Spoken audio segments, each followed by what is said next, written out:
Is it? And we're live. Hello, world.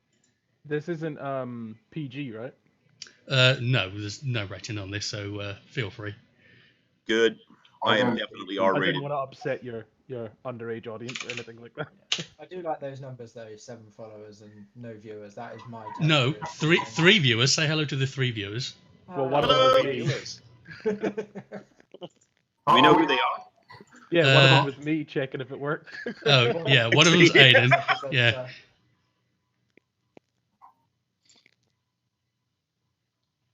Cool. Right. So are we all ready? I believe we are. Okay, let me just send a tweet out. Do I need tea? You need what? Emma?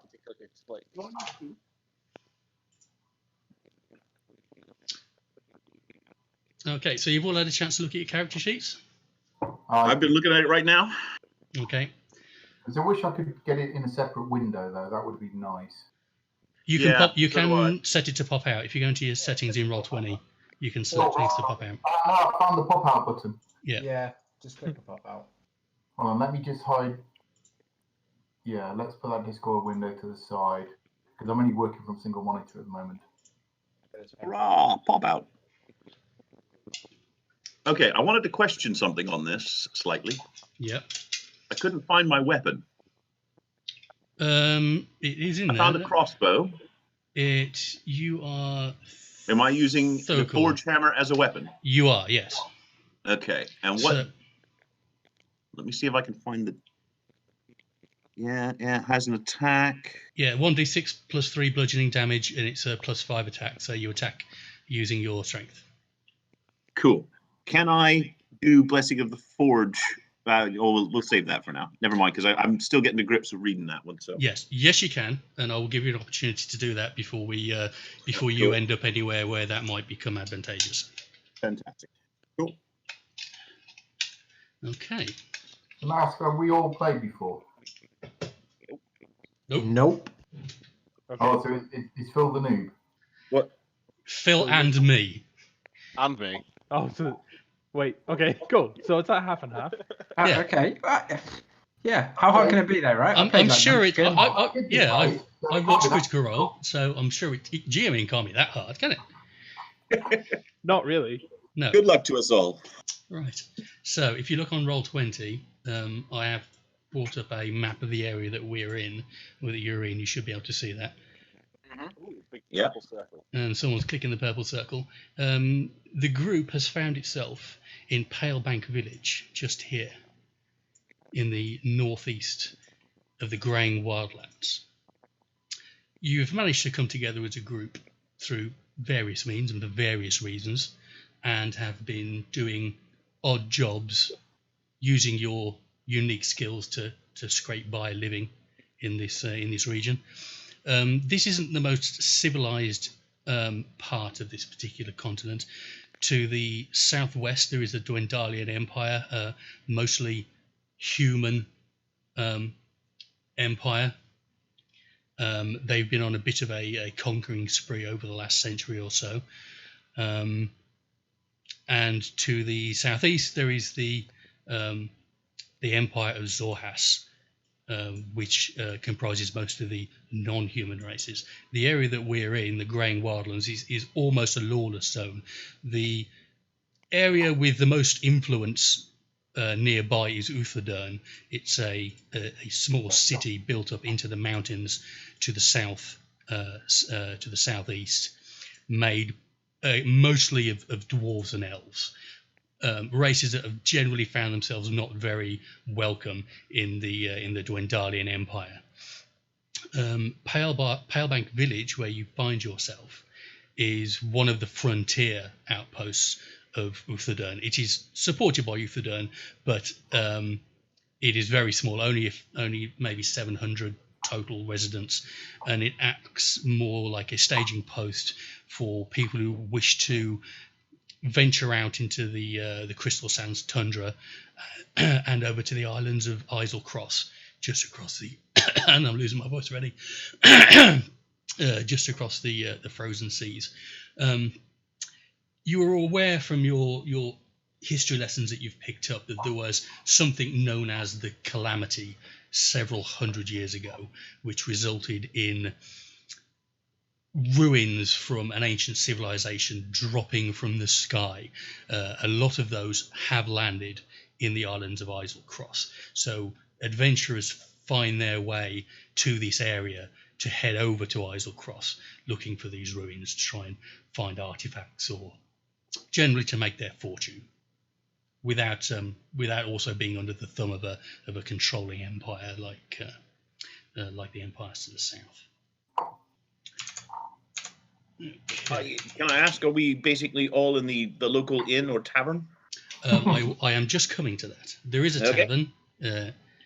The tavern is a Jolly Dwarf. You're not there at the moment, so let me lay out the scene for you. This is where you are at the moment.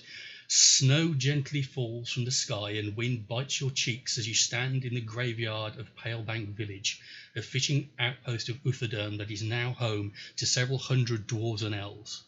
The sun is low in the sky, sinking behind the fresh grave of Urgon Wenth, an old dwarf who caught a curse or disease that turned him into an ice statue.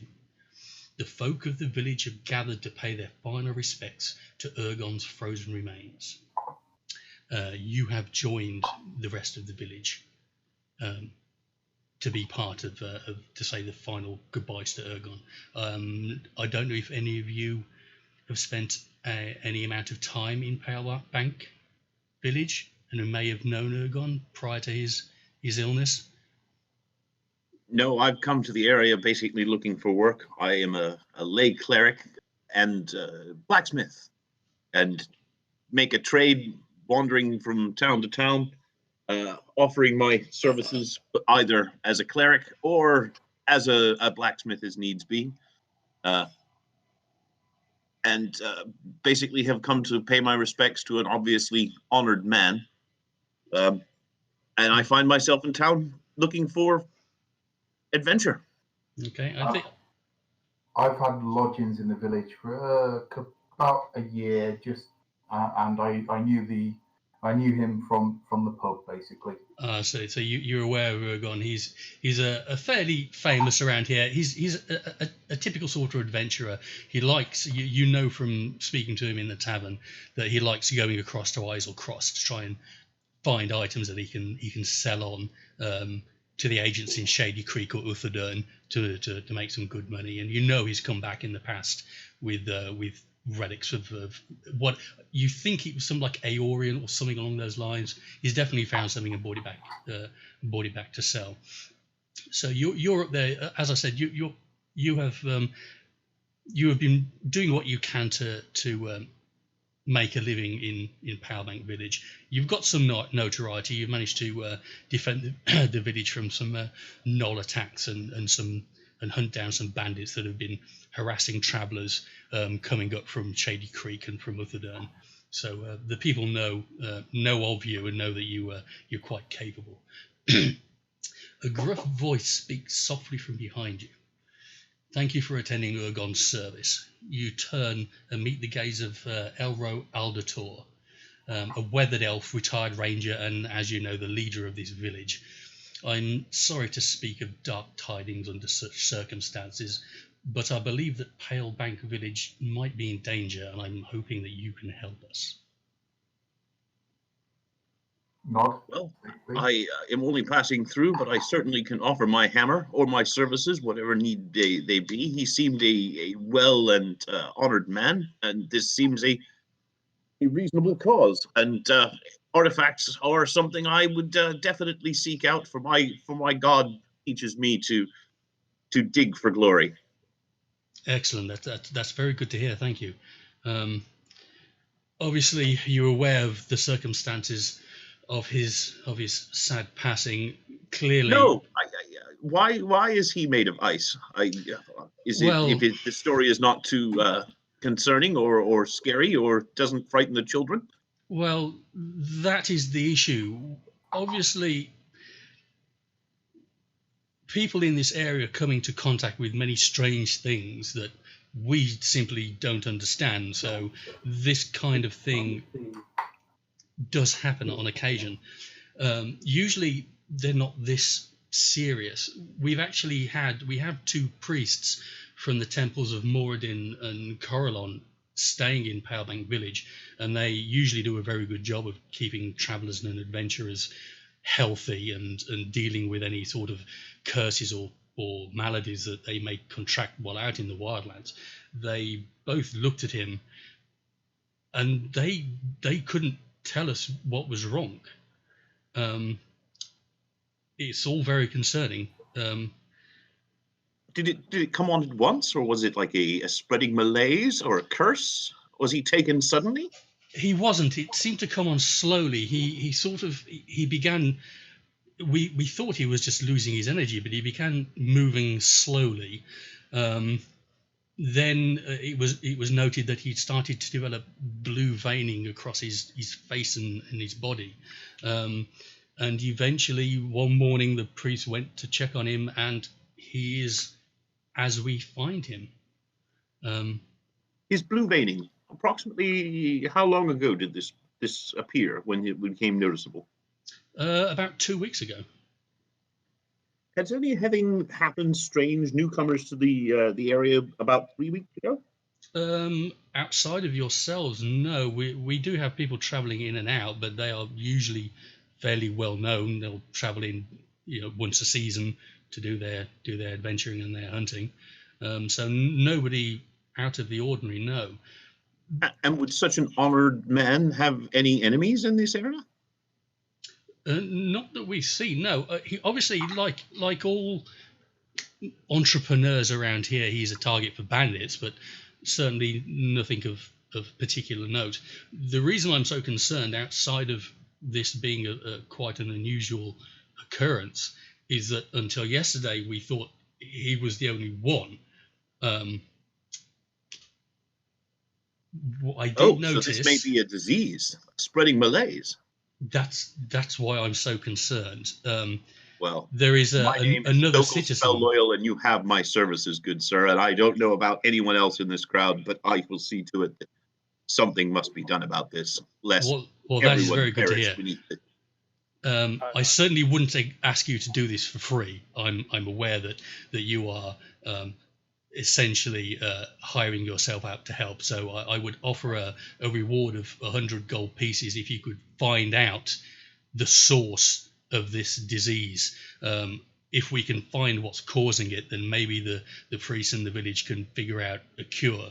As I said earlier, we thought this was just a one-off, and it's something that wouldn't normally concern me. But as of yesterday, another resident of the village, Tulgrid Lutan, a dwarven trapper, is showing signs of the same illness.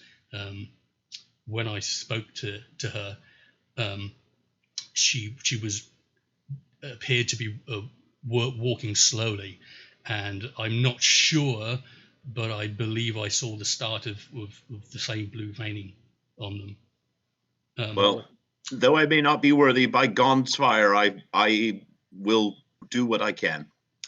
Considering the inclusion of other dwarfs who are getting this disease, I will give my staff and hammer to assist in this matter.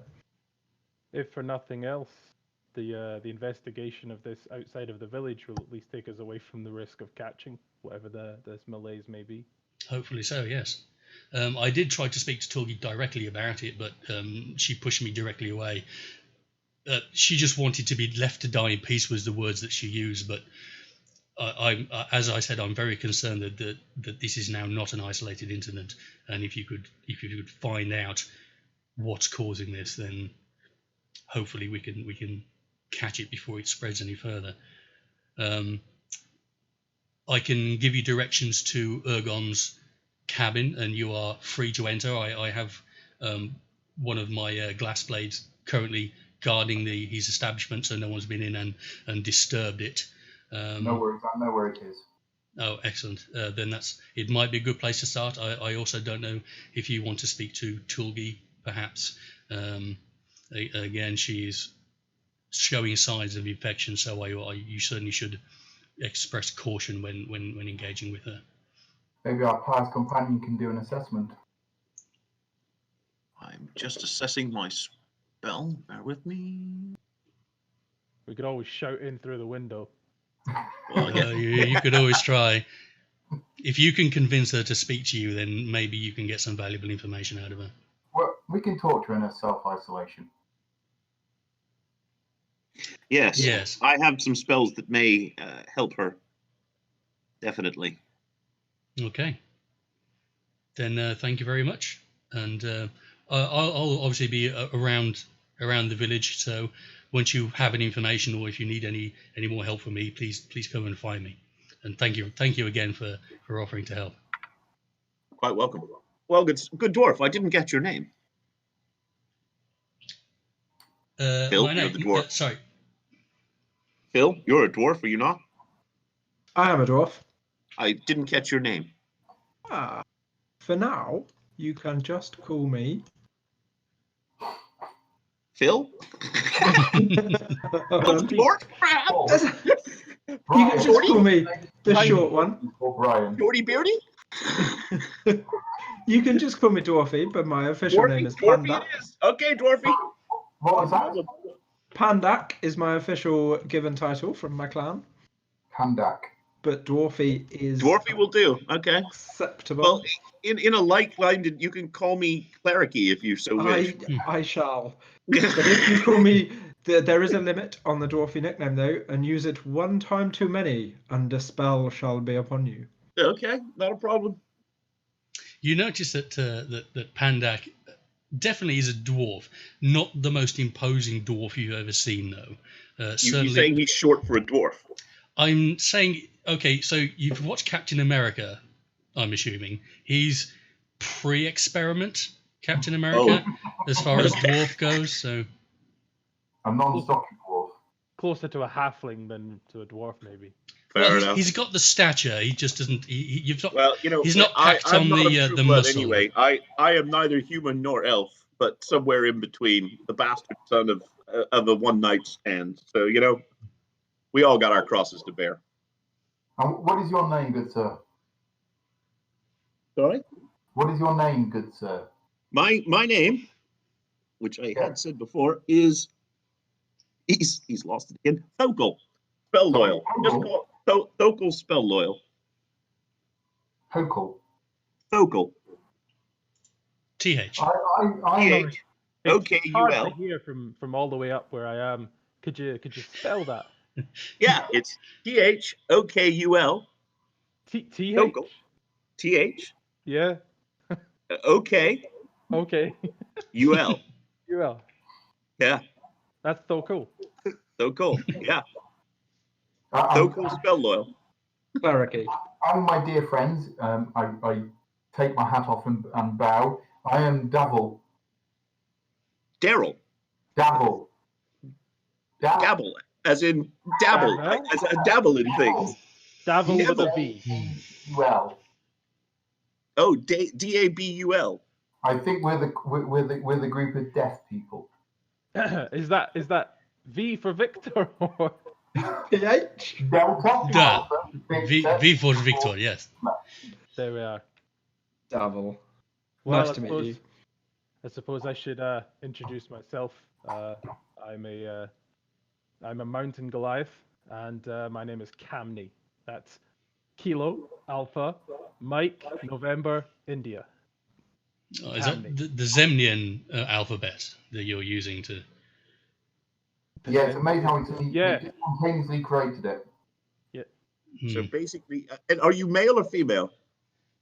Myself, for most of my life, I've been male. Okay. So Candy the So far. Yeah, Camney is But you what? could- You're 7 feet tall, It's closer tattooed. to 8. It is closer Yeah. to 8, but certainly yes. I mean, feel free to refer to me as Stonebreaker. That's Oh, okay. my nickname. But Camney works too. As I say, it's hard of hearing up this tall. Is there someone who has not pledged to this quest? Yeah, who's this dude stood at the side? With the Well, my bagpipes. name is Jeff. I'm the fantastic bard from far away. You see, I've not really spoken much because, well, I've not really needed to do anything. So, yeah. Cool. Excellent. So You say far away. Is that a specific land, or is You that just... wouldn't know it, sir. You wouldn't know it. Is it nearby? No, it's closer to far away, and yeah, I hear that's ruled by a Lord Farquaad. Quad. more like Quad. Lord Fuckwad. Ah! Last time I saw and him, demonetized. The last time I saw that bastard, I was walking out of his wife's bedroom. Woof! Okay. As I said earlier, the service was taking part close to sunset. It's up to yourselves if you wish to start your investigations now, or if you'd like to spend an evening in. Shall we grab a beer, team? Yeah. Get to know each other? Time to wet out whistle as such. Yeah, I think we haven't exerted ourselves, so we could avail ourselves of the local services. And Okay. See, I've got props. yeah, me too. Well, Okay. let's find out. Dwarves certainly have a reputation for being good drinkers. Let's find out how good you are. Well, you already have lodging at the Jolly Dwarf, all of you. So if you want to go in and have something to eat and avail yourself of your lodgings and proceed with your investigations the next day, then Fair enough. I do want to... While we're basically talking to the barkeep, ask if anything strange has been happening in the area over the last month or so. Any odd occurrences? Any rumors, perhaps? Well, as far as odd occurrences, obviously you're familiar with Urgon's terrible affliction. That was very unexpected. It's not something that we often see around here. Let me think. What else happened? Oh yeah, old Peltz got robbed about two months ago. Rob? Yeah. What? Yeah. A few weeks ago. Pelk. She handles the stuff that comes back from Islecross. Pelk. She runs Pelk's Curiosities. If she want to sell something, then she's probably where you go. Oh, but yeah. So she sells magical items, and they're curious. Yeah. Stuff like that. Yeah. And, and did they catch anyone? Not that I heard. No. Was anyone seen, or was this a undercover of night? I don't know. I'm assuming it was at night. The glass blades never mentioned anything about catching anyone in the act. People generally. If I might ask, are you familiar with what was stolen? I'm afraid I'm not. No. Could you, just as she hasn't been open since. But honestly, Pelk tends to keep her own hours, so it's not unusual that she's not been open. But I know she's not been open since the break-in. The people who are afflicted with this malaise, and were they friends? Did they know each other well? No, I don't know about people. I know Urgon was afflicted with it. I'm not sure. I'm not sure anyone else has been afflicted with this. No? Thank the heavens. Okay. No, that would be awful. We wouldn't want something like that running through the village. That would no, be terrible. No, absolutely no. Okay. Dave, your empty chair looks like a weird icon. Sorry, the Youngison had gone out to get another book. It's okay. It's the weak bladder of a man who can only cope with half a beer. One sip. So while I this quest will be this quest will be an Does he by any chance do rations to take away for adventurers? If we were to take a week to go away anywhere, would he be able to supply rations? Oh yes, absolutely. I can supply adventurers, no problem. You let me know how often. No, I'm afraid not. People usually bring their own animals, so no. No, that's fair enough. I just feed and water them, and fair enough. You don't eat them, do you? Oh no. We have trappers capturing animals for us to eat. No, we don't eat horses. Okay. Well, gents, what's our plan? Well, while I do have you in the inn, two of you, Tom and Phil, you need to pick the 4 spells that you wish to prepare. Okay. Because you're going out tomorrow, or we'll grant you a long rest. So off your character sheet, you can prepare 4 spells each because of your level.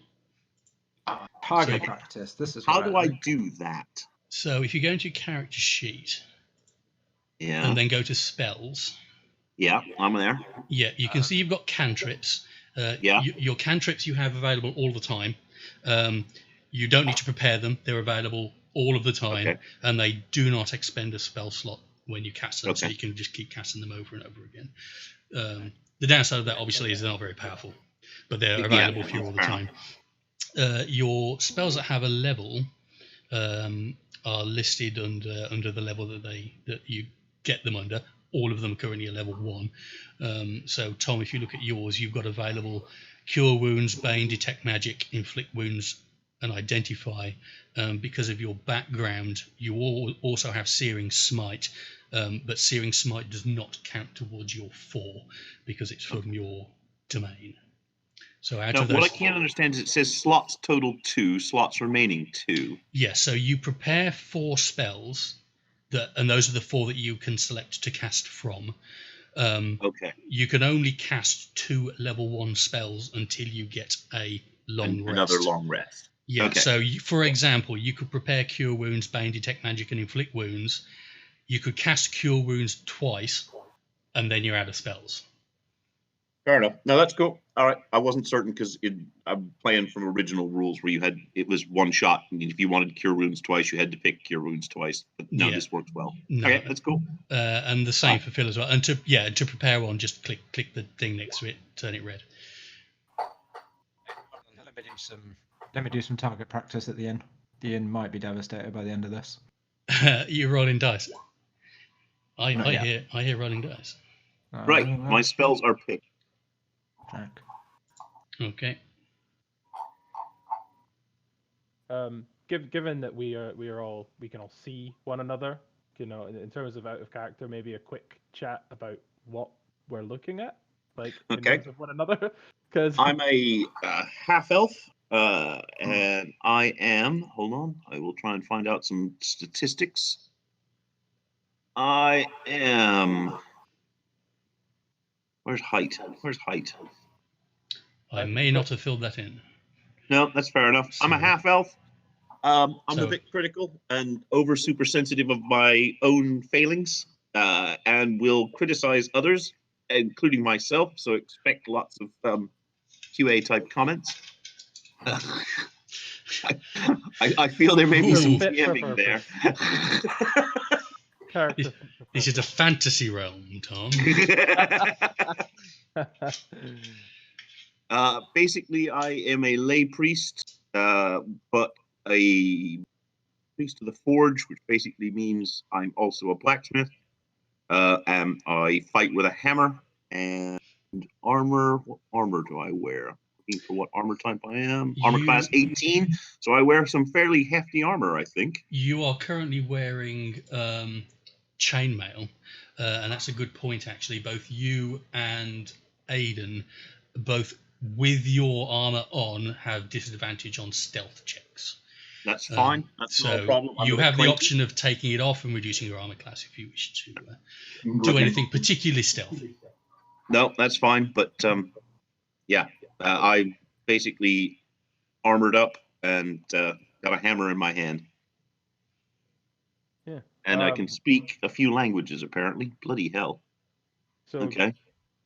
briefly, I'm a Goliath, which is sort of a humanoid, but similar kind of build and appearance to an orc, but with human characteristics. As mentioned before, I'm about 8 foot tall, quite heavy, pale white skin, ice white hair, and armored in a half plate and carrying a great axe, with some other bits and pieces, but we'll get to those when the time calls for it. Yeah, I mean, if we're discussing classes, I'm a barbarian, so I'm here to rock and roll. I'm also a bit thick, like as I say, characters fit for purpose. Would you class yourself as a bit of a tank? Yeah. Okay, cool. Yeah. Fair enough. Yeah. Thick skulled. Fair enough. And everything else. Yeah. Pretty much. Yeah. Thick all round. Sorry, to prepare these spells, do I just click them to red and then I'm done with that? Yes, just so we know which ones are prepared, so we can look at the sheet and fine. go, oh yeah, you got that ready. Cool. Well, I'm a normal-looking human, much average in many ways. That's it. Isn't this meant to be a fantasy round, Dave? Am I? No, he said normal looking. Yeah, he's Ah. I have a rapier by my side and I have a bow. And I'm just, I do things around the village. I just do things for people, If they need something done. handyman. Are you a bit E, a bit ooh, a bit ah, a bit wee? Perhaps. I don't have no idea what you mean. If people need things done, I get it done. So, a sort of odd jobsman, but in a specific way of mainly getting hold of things. Getting hold of things. Okay. Leaf. And John, you were a bard. Yeah. Bard I'm Jeff. Yeah, I'm a bard called Jeff. And you're humanoid. No, I'm a tiefling. And I'm proficient in the horn, the lute, and the bagpipes. Can I get a bit of the bagpipes? I'll give you a bit of the horn. Okay. Oh yeah, definitely demonetized. Sure, he has a prop.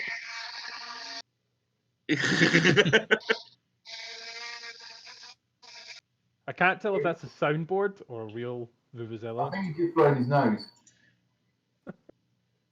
That's a Vuvuzela for 10 hours video on YouTube, which I've got loaded up on my phone right next to me. And I don't really trust any of the Phil, bagpipe videos, so... you were a So dwarf, right? I am a dwarf. Growing up, I was slightly smaller than my other dwarf friends and clan.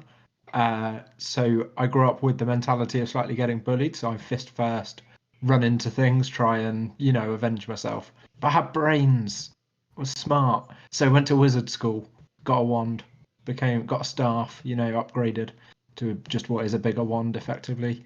And now I go around and have to kind of remind myself that I can do shit from afar rather than trying to hit people with my stick. We're gonna Is go your well. staff with a knob on the end? Sorry, does it have? Yeah. Is Yes. it a knob staff? A wizard staff does have a knob on the end. It's Yeah. common knowledge. We all know that. And I songs. tried to get one on each end just for extra penetration. Like a It Darth did not Maul. work. Darth Maul knob. Darth Maul. And just to clarify, all the characters are men? Yeah. Or Yeah, it looks like it. humanoid-ish? Yeah, you're not sleeping with me. There's no love interest side I'm story 8 in this. foot tall. I'm terribly sorry. Well, I wouldn't say anything at the moment because Jinopa is very charismatic. Oh, I see. Okay, fair enough. Well, I'll seduce you all with my bagpipes of love. Okay, so you spend the evening discussing your backgrounds and your plans for what is to come. You have a restful evening, and you meet up for breakfast in the common room early the next day. As we're sort of presumably all sitting around the same table, kind of having Eating a eggs.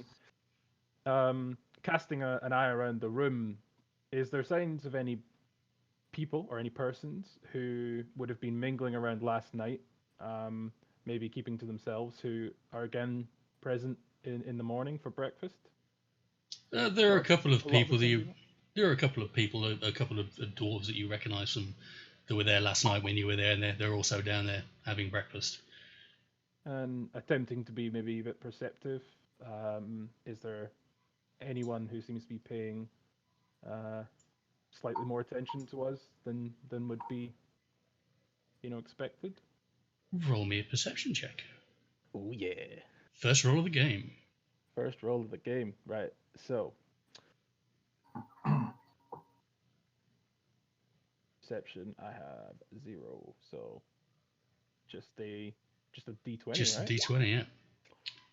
So if you look in the chat, it's actually that's your avatar, the flamey thing. Yeah, that's not me. That's Dave. Me, sorry. I was about to say that's Dave, yeah. I what perception was, so I clicked on it. Well, That's cool, Dave does a quick look around as well. You've run the perception button. What Roll20 does, it automatically rolls with advantage. So the one on the left is the first roll, the one on the right is the second roll. So you rolled a 6 there. You don't notice anything, Dave. You certainly don't notice anyone paying any extra attention to you. I didn't understand that clicking it made you actually check the skill. That's useful to remember. Yeah, there are lots of shortcuts, and you can write macros to do all sorts of cool stuff. So am I free to kind of make a check of my of my own? Yeah. Mm-hmm. Okay. So we have a quick roll. Yeah. So you rolled an 8. No, everyone seems to be the two dwarves seem to be keeping to themselves.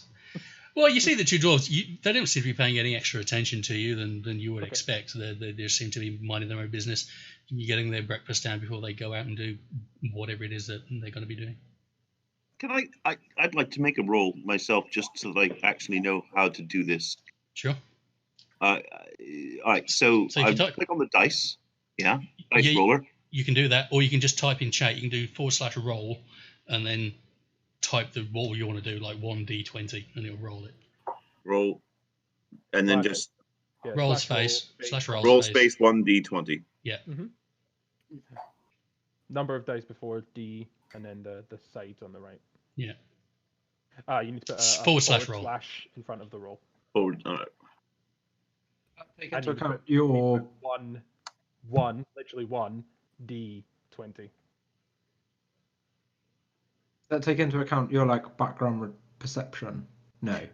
It won't do if you're not rolling it from the. Or you can click it from your character sheet, which is what I did, and that will do it for you.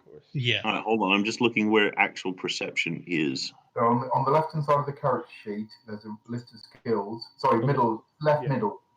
Left middle. Acrobatics, and it's in alphabetical order. Tables. Yeah. So if you Perception. That's it. Yep, there you are. So Tom sees everything. Yeah. What do your elf eyes see? Well, I'm glad you're getting all these low rolls out of the way now. Yeah. Okay, so you finished up your breakfast. What would you like to do now? You've been given several leads by Elro, but can we head east? I would like to see Ergen's house. Yes. And see if there's anything in there. But I think it would be wise for Focal to actually go and see Torgrim. I think there's certainly some sensibility to visiting Ergon's house, but the other person who's afflicted. Yes, I may be able to help them some way. Yeah. But there's nothing I can do with Torgrim, so I might as well go and see Ergon. Tulgi. We want to split up this. Tulgi is the. I can't read my own handwriting. Yeah. I just like to split parties. It's just my job. Yeah, no, none of that. Thank you. I'll insta kill you. No, don't split the party. So I'm happy to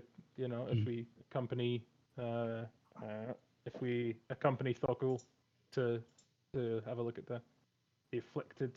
Yeah, off to the house. So you're going off to the house. So Ergon's cabin first, or are you going off to see Tulgi? Ergon. Let's get some loot off a dead guy. Ergon, go through the dead guy's pockets. Okay. So we'll go to the person who's still alive, but is afflicted. Okay. Right? Yeah. Because Ergon's the dead one. Ergon's the dead guy. You've been granted access to his cabin. Yeah. And the we're going to go see the one who's still alive and see if we can help them out. Okay. I'd like to suggest we approach the house, but don't immediately just go in. Well, yeah. Obviously, is there a guard posted? Is this? Is this in the center of town? Is this out in the rural area? What? Well, if you're going over to Tilgi, you're muted there. If you're going over to Tilgi, I'll let you know what's going on when you get there. I'm assuming, as you mentioned it earlier, Thokul, that you're going to be using Blessing of the Forge Yes. at the end of your long rest on your hammer. I'll put it on my hammer for now. Yeah, I was gonna, since we're not actually likely to meet any, or I can't see that we're meeting anything. I will put it on my hammer for now. But should the tank need it, tomorrow we will rethink how we distribute that. Okay. All right. Okay, so you make your way over to Tilgi's cabin. Okay. The snow-covered cabin looks peaceful and quiet from the outside. Its windows are shuttered, and a steady stream of smoke piping out the chimney indicates a roaring fire within. It's a small, one-story, one-room log cabin. You don't see anyone outside it. There's no one posted keeping guard. It's just sat there, very obviously shuttered and closed. The other houses have started opening up. They've got their doors open and their windows open. The people are going in and out. This cabin is most definitely shut and is not welcoming to anyone. Are there any windows to this? The kind of. Yeah, you're approaching the front. You can see a door and a window at the front. The door is shut and the window is shuttered. Are there any signs up or anything? Otherwise, knock on the door. No signs. You're knocking on the door? Knocking on the door? I'm going to go round the cabin just to make sure, Okay, fair enough. Yeah, Okay. Nobody gets out the back. Yeah, before you knock the door, then you walk around. You see the same from the other sides as you do from the front. Each wall has a window in it. They're all shuttered and locked. You were knocking on the door, were you? Yes. From the front. Davul, what can you see round the back? It's the same. Great. Nothing, no difference. See it. Piss off! We've come with help. We may be able to help. We actually bring joys of a song from our resident bard to try and cheer you up in these poor times. And charm you into opening the door. Right. He's really good. He's like, he woos everybody every night. I think you should listen. Go away. Let me die in peace. Come to help you, whether you like it or not. You cannot die without hearing this magical song. I think definitely. Did you say that through the door? Say what? That you've come to help, whether you like it or not? Yes. Right. Roll me an intimidation check, please. Okay. Happy to do so.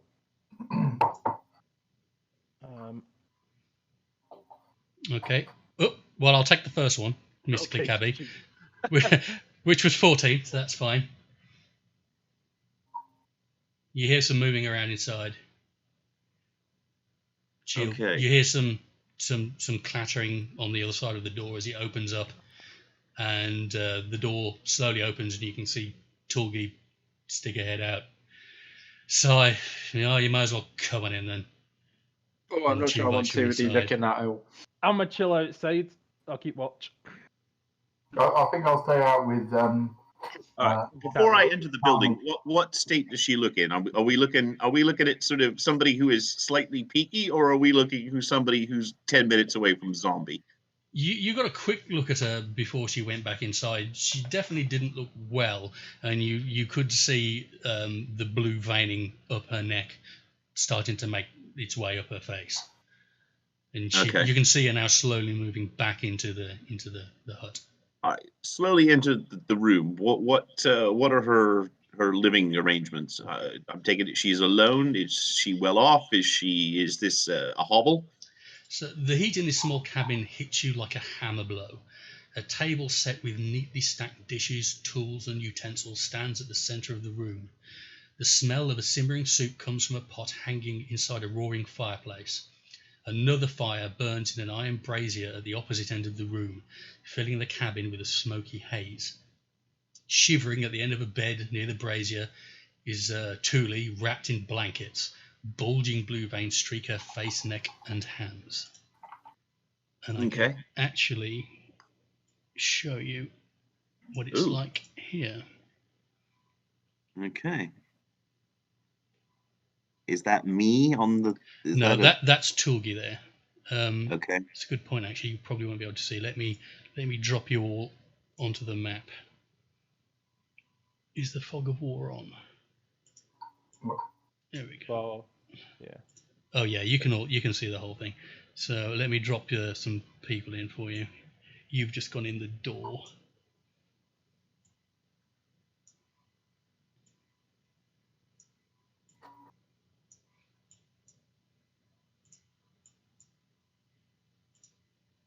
Okay, so that's the layout. Nothing changed. In fact, I've dropped you all onto the wrong layer. Let me drop you up onto on the right layer. There we go. There we go. This is DMing hard mode. Not only do I have to know all the rules, I also have to use this stupid software. Trial by fire. There you go. So you're all outside. Okay, and I can move myself, can I? All right, and so the fire's on the left. What's the red thing on the right? That's the brazier? That's the brazier, yeah. And she's off in the corner on the far right, is that? Yeah, her? she's slinked over and is now sat on the bed. She's sat there shivering. Right. I asked her. What do you want? I'm gonna move because I this is like forge work, so yeah, not a problem. I'll move myself to there and look across the table and ask her when this affliction started. No, I don't know. About a week or so ago was when I noticed it. And had you met anyone? Can I? All right. Had you met anyone in the past few weeks? New people? Anyone? What do you interesting come into your? What do you think? I'm. What do you think? Do you think I met someone? You think I might have met someone that gave this to me? I'm trying to figure out basically what is possibly causing this affliction and whether it is disease, curse, or otherwise. Whether it is magical or whether it may be brought upon by someone who is seeking you harm. You have no idea who I am, do you? Not entirely. I'm new to town. Maybe you can enlighten me. All right. Of course, I'd send someone like you. Fine. I do have friends. They might want to come in. Oh yeah, more the merrier. Have some of the stew. I'm not hungry. Come in and have their stew. Honestly, Tulgi doesn't look that bothered about if you were to go through her stuff. She looks despondent. Okay. I'm curious. So I have some minor proficiency with nature in general, and I'm just curious whether this is maybe an affliction that I've ever kind of seen in other species. Sure, you can roll me a nature check. And I would also like to make an investigation check. Okay. Camney, no, this is not something you've seen before. Okay. Is there anything on the table that looks like it's out of place or not in keeping with the rest of this room? Not really. It's just a collection of tools, really. You do notice one of the tools is a set of thieves' tools. Okay. That's something that Dabble would easily notice that those are definitely thieves' tools. I've come in now, so what is that? Anything of value on the table? Anything interesting? Value? Well, give me an investigation check. Hold on. 2 seconds. Sorry, I accidentally not kicked myself out of D20. Roll 20. While he's waiting, can I do an investigation check on the stew? Sure. Cool. Hey, the party's inside. I'm coming in.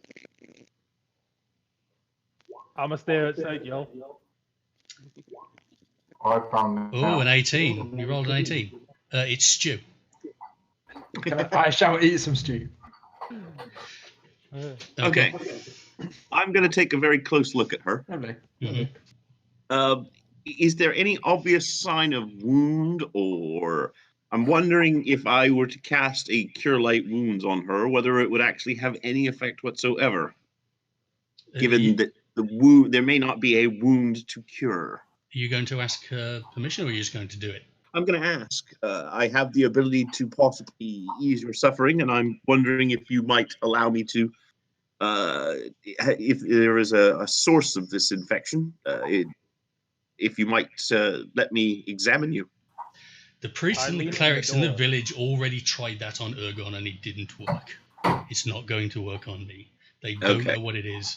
Your magic is Fair not enough. going to help me. Okay. I lean in the door, shouting loudly about social distancing. Oh, okay. Well, you can project, so she can definitely hear you. Yeah. Right. Hold on, So I'm not 2 meters away from everybody. It's clear you got no idea who you're dealing with, isn't it? So Yeah, obviously. So thank you for the stew. That was lovely. But who cooks such You're a welcome. beautiful feast? me, I did. Are you a chef by trade? Do I look like a fucking chef? Well, you are a lady. Chef, Good lady, You live at it's home. obvious. It's obvious. Panduk, I think this is you're not being the best conversation here. I think I'd like to interject here, and enter at a safe distance Hmm. to converse, and attempt to kind of persuade the patient to be a bit more forthright, be a bit more friendly, kind of Sure. trying to make it clear that we're here to help, and our perhaps ignorance of the situation and how we need her help, because clearly she understands more about what's going on than we do. Yeah. Trying to kind of flatter her and play up that she's clearly the smart one in the room. And yeah, so if I could do that as a persuasion. Yeah, if you can give me a persuasion check. Okay. So, fine. It must be obvious by now. Yes. Okay. I came in contact with Ergon. Okay. Can I make a medicine? Is there anything that I know of that could help, or have I know of anything medicinal that? You've not seen anything like this before. You have absolutely nothing in your memory that you can remember that might even hint at what this could be. Damn, medicine roll, decent medicine roll, wasted. Yeah. All right, cool. Well, it wouldn't be an adventure if you could medicine check and solve it. So. Well, yeah, all right. Fine. When you say you came into contact with Ergon, could you elaborate? Yeah, me and my sister Huli robbed him. Well, that's what I wondered. I can see the lockpicks here. Yeah. So yeah, I was going to ask who you were robbing. Well, technically not him directly. We saw him come back from Islecross. We know that he usually comes back with something valuable. And our job around here, I suppose, is to liberate anything that might be interesting to the Utalots in Shady Creek Run. Liberate it from its owners and bring it back.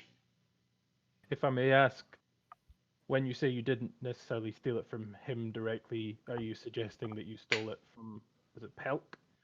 Yes. We turned over Pelks and took the items that he sold there. Do you have a list of the items that you took? Where are the items? More importantly, what have you fenced them on? No, the items I sent with my sister. She has them. Where's your sister? I suppose it doesn't really matter much now.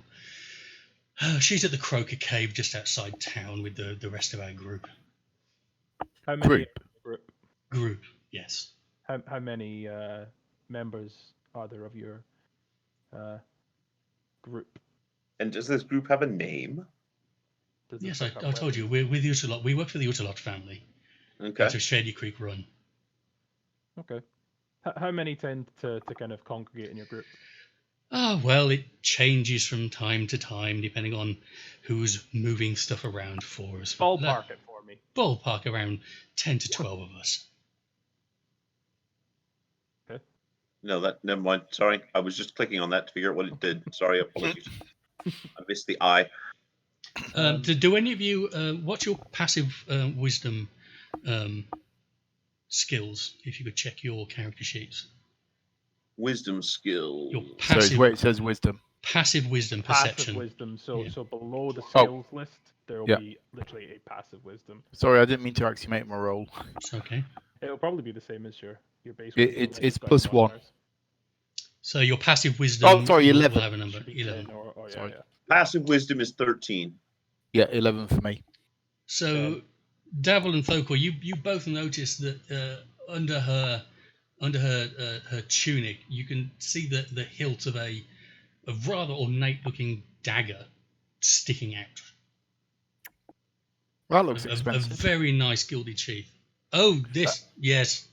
This I did keep for myself. This was one of the items that we liberated. Yo, As a don't touch it. blacksmith, may I see this blade? Yo, don't touch it. Don't. Fine. It's don't. not like I've got any use for it, and she offers it up. Mm-mm. Mm-mm. All right. Without No. without I wielding This is not the best idea that you've ever had, and I've only Yeah, well- known you for one day. it. My young half-elf friend. Don't- I actually have the ability to identify. Yes, but don't touch it. Do it from across the room. Look, don't touch. Does anybody want this? You see with your eyes. All right. Putting a cloth between me and the knife, I move it to the table Okay. and lay it out. It's Mhm. very ornate, obviously. It's but, very ornate. It is there looks old. anything clue to its making? Any markings on it? Does it look elvish? Does it look? Okay, so can you give me either an Arcana or a History check? Okay. Arcana or history? Let's go for history. Show off. Oh, 19. You definitely recognise this. This is it's definitely Elven. Specifically, it's Aeorian. It's definitely a relic from the fallen city that crashed in Islecross. It's a very old dagger. Let's not touch it anymore. No. Seems like a thing we shouldn't touch. Until we're certain of Or where make this the illness bard comes carry from, it, you know. we don't Alright. want to take it. Hold on. I am actually going to cast a spell. Okay. I have a spell that could help here. Please share, dwarf. I have a mage hand as a spell, which lets me have a hand from far away from me which can carry and use items without touching them. Yeah, but how long does that last for? Yeah, I don't think It that. lasts for the duration, Of the spell. or until you dismiss it as an action. So it should be. It will go for as long as until you dismiss the spell. Yeah. But it can't be more than 30 feet away from me. You can just So be straight what's the above you, right? duration on it? It should be till. Oh, a minute. This is shorter than I thought. So this pains me to say, but yeah, it should stay here until we're certain of what causes this disease. I personally do not want to be frozen. Nah. I say we make the bard carry it. I say you can fuck off. I'm just gonna sit my ass next to this fire and oh yeah, So- nice and warm. Thoko, are you casting Identify on the? Well, I've just noticed the end of the spell says if I attach it on her, I learn what spells, if any, are currently affecting them. That's assuming that a spell's on her. Yeah, Might no, just be but illness. I actually do really want to identify this dagger. Yeah, I am. Go for it. I'd Okay. like to just as he's preparing the spell, I'd like to evict myself from the room Mm-hmm. and stand outside Okay. because I don't really know how. You know. So you're noping the hell out of there. Yeah. Yeah, I don't know how. I think I'm going to ancient join. magic fucking daggers are going to respond to some dick going, "What are you? What's this?" I'm going to join Camney because it seems sensible. Okay. So while you start reciting the words of the spell and waving you're using your hammer as your arcane focus, and you're waving your dagger, waving your hammer over the dagger. You reach out, touch the hilt. Yeah. Mark off one of your spell slots, so you're now down to 1 spell slot. Okay, hold on. How do I? All right. Down to Hey, 1. just Okay. And Tom, you're not allowed to use that phrase in other contexts. Okay, What? using your hammer as your focus. Okay. Oh, it's always appropriate. Right, so you reach out and touch the dagger, and Yes. you feel that there is definitely some magic on this dagger. You've successfully identified it as a +1 dagger. It's an enchanted Ooh, dagger. spanky.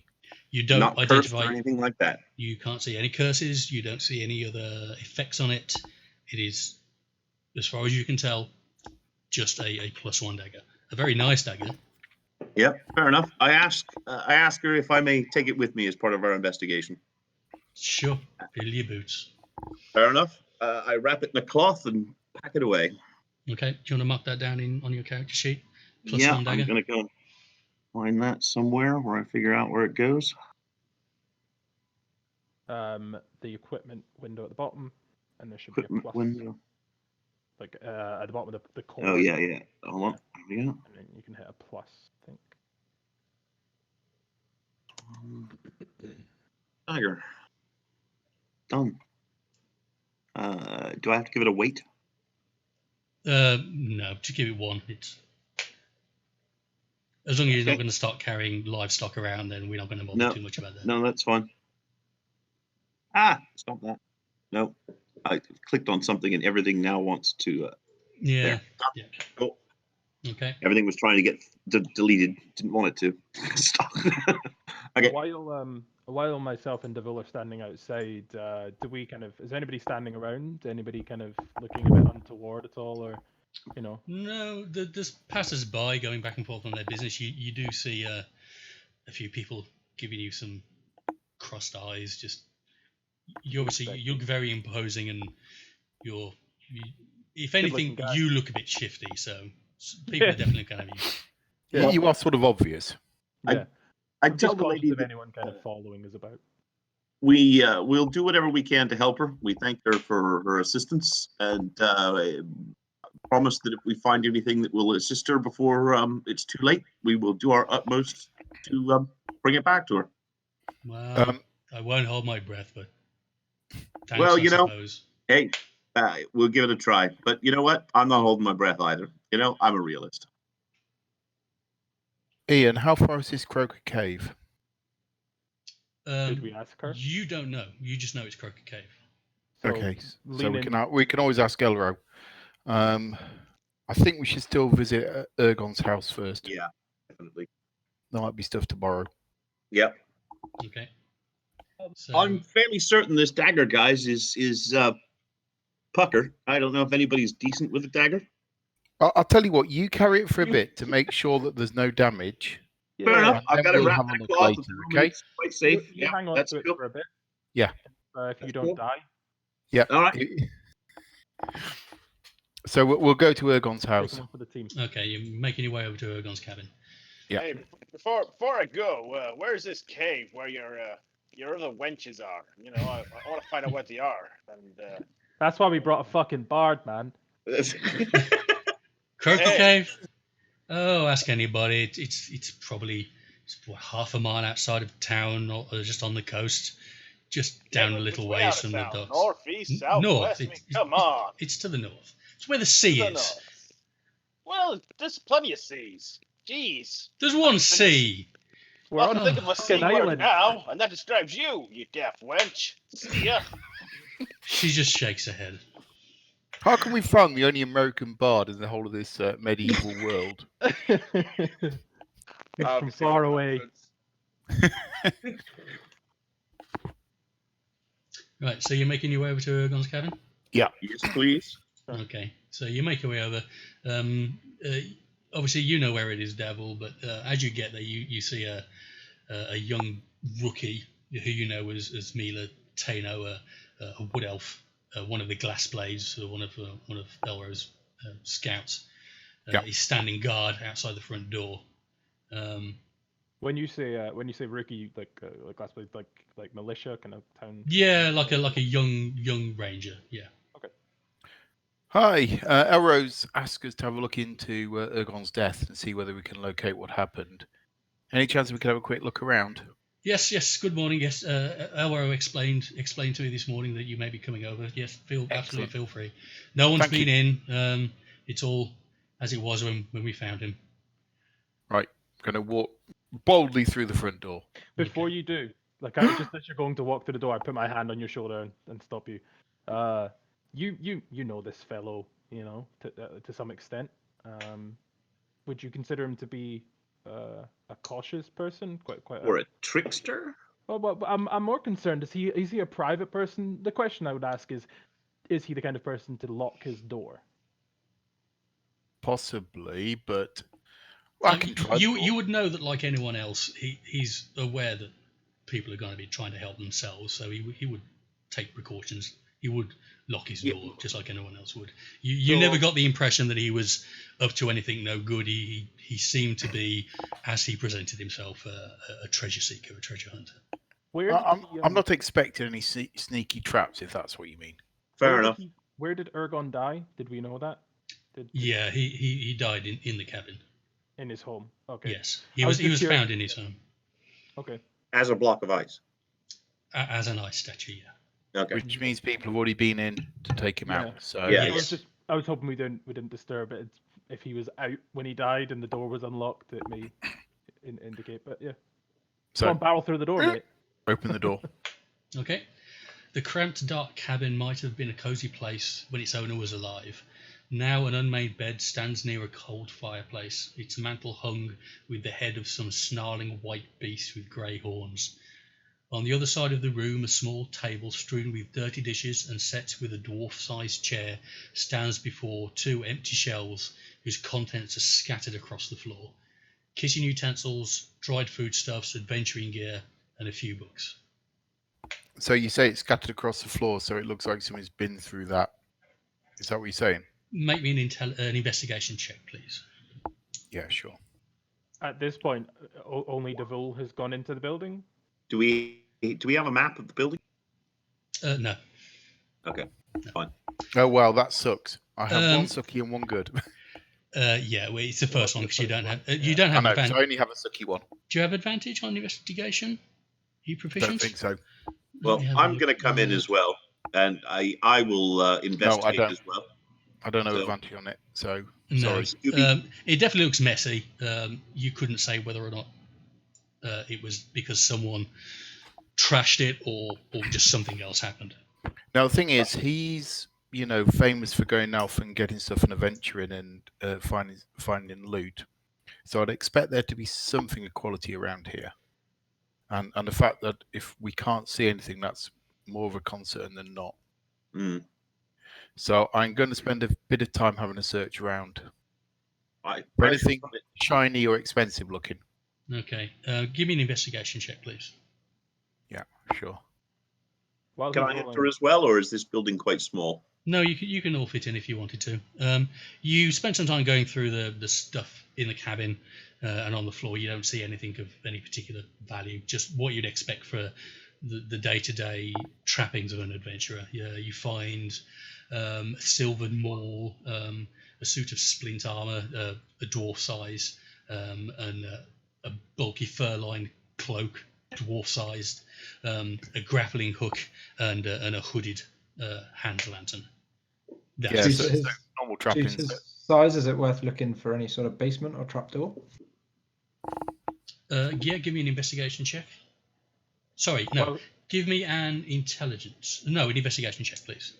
While he's rolling, can I just ask? So I just make clear, I'm still outside. I don't want to go inside. Okay. Secondly, how on these character sheets, how can we determine what things we have proficiency for? They're marked with a tick.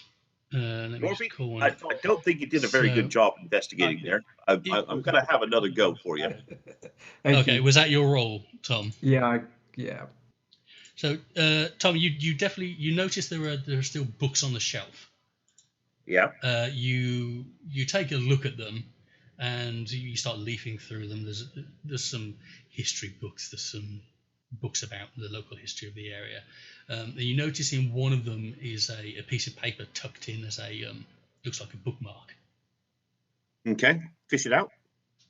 Okay, you Open fish the out- book to the page. Obviously, fish it out. Okay, it's a book about the old Aeolian Empire, specifically about something called Sal's Vault. But the actual paper is more interesting than the book. It's a receipt. It's a receipt from Pelk's Curiosities for 1,000 gold pieces worth of items that were sold to them. It lists the items as an ornate dagger, a scroll case, a jade statuette, a quiver of 20 arrows, a silver ring set with a jasper, and 2 blue glass vials. Okay. I will actually copy those into chat for you. Right. I reckon. Right. Yeah. Can you so can you see that when I put that Yep. in chat? Hold on. You can. Okay. Hold on. Where? Yeah, I'm having in- to in do the- an unusual thing and write things in down. the This never notebook. happens. Yeah. Hold on. I'm copying that out, and I'm going to put that in my character notes, which I'm fairly certain I have somewhere. On your character sheet, you can go to bio, Bio. Yeah. and then there's a You don't have to put them on your character sheet. You can just keep separate notes if you want. Okay. I'll leave it up to you how you want to do your note Fine. taking there. That's fine. Cool. in the area kind of around this cabin. Presumably this is kind of nestled in woodland. Or No, is it's it within the walls of Powerbar Oh, okay. village. Okay, So- so it's within the village. Yeah, the village itself. I didn't explain this to you before, but it's a very small collection of huts and cabins. It's got 4 guard towers, one at each corner, and it's surrounded with a 10-foot timber palisade. Okay. So it's semi-fortified. Obviously, there are things out in the wildlands that are wandering through the village at night. But this So is Ergon- within the limits. Yeah, Ergon's hut, is it kind of at the extremity, at the kind of the edges of this town, or the village rather? Is it closer to the center? It's near the west side of the village, but it's not right on the outside, but it's near the west side. And are there any neighboring sort of buildings to it at all? There are a few huts just outside of it. Yeah, there aren't really any defined particular streets. They're just people have put structures where they managed to fit them. But there are a couple of buildings nearby. I put Look it to like the party residences. that the dagger that we found is probably the dagger from this list. I can't hear any of this. I'm outside. Okay. It's likely that it is, to be honest. It is an ornate dagger, so Fair the enough. only person who could confirm that is Pelk. Yes. Okay. And so we could go and visit her. Is it him or her? Her, I believe. You believe it's her? Yeah. Yeah, we could either visit her or we could go just straight to this Croaker cave. Hmm. I'm wondering whether there's any value in visiting her. Well, actually, they could get numbers and who robbed her. All right. Is there any form of? I want to search for secret doors or any form of hidden trapdoor. Anything? Is there anything that looks like paintings on the wall, tapestries, anything that I could look behind? There are no paintings and tapestries. The only thing you've seen of any note that's not physical structure is the animal head on the wall. Okay. Take a closer look at that. Can you give me a nature check, please? Okay, bear with me. Ooh.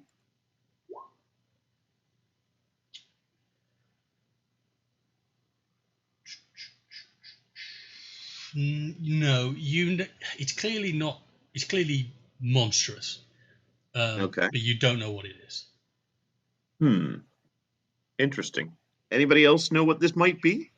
Anyone have any proficiency in nature that? Bear in mind, if you were asking me, I'm outside, so give us a shout. Come on in. I've got something I want you to look at. Okay. Yeah, I mean, I was born and grew up in high mountains where there's all sorts of monsters. So yeah, I do happen to have a certain proficiency in Here, nature. do you any idea what this might be? I'll give it a whirl. Okay, can you give me a nature roll then? Never mind. Oh, At wizard school, we did study lots of things to help with spells and the idea behind what you can put a spell on and what you can't. So I've not seen this type of thing exactly, but it does look a bit like the mountain yak. Interesting. a bit like the mountain yak. Right. Camney, Okay. you have a look at it. You've not seen anything like this in the mountains where you're from. Okay. I mean, how big is this head? It's big. It's a good 3 feet across for its cheeks, Okay. and a good I kind of pair of horns on it. okay. I kind of cast around the room, glance around the room, and say, "Who wants me to pull it off the wall?" Wouldn't mind getting a look inside. Yeah. Should I yank it off?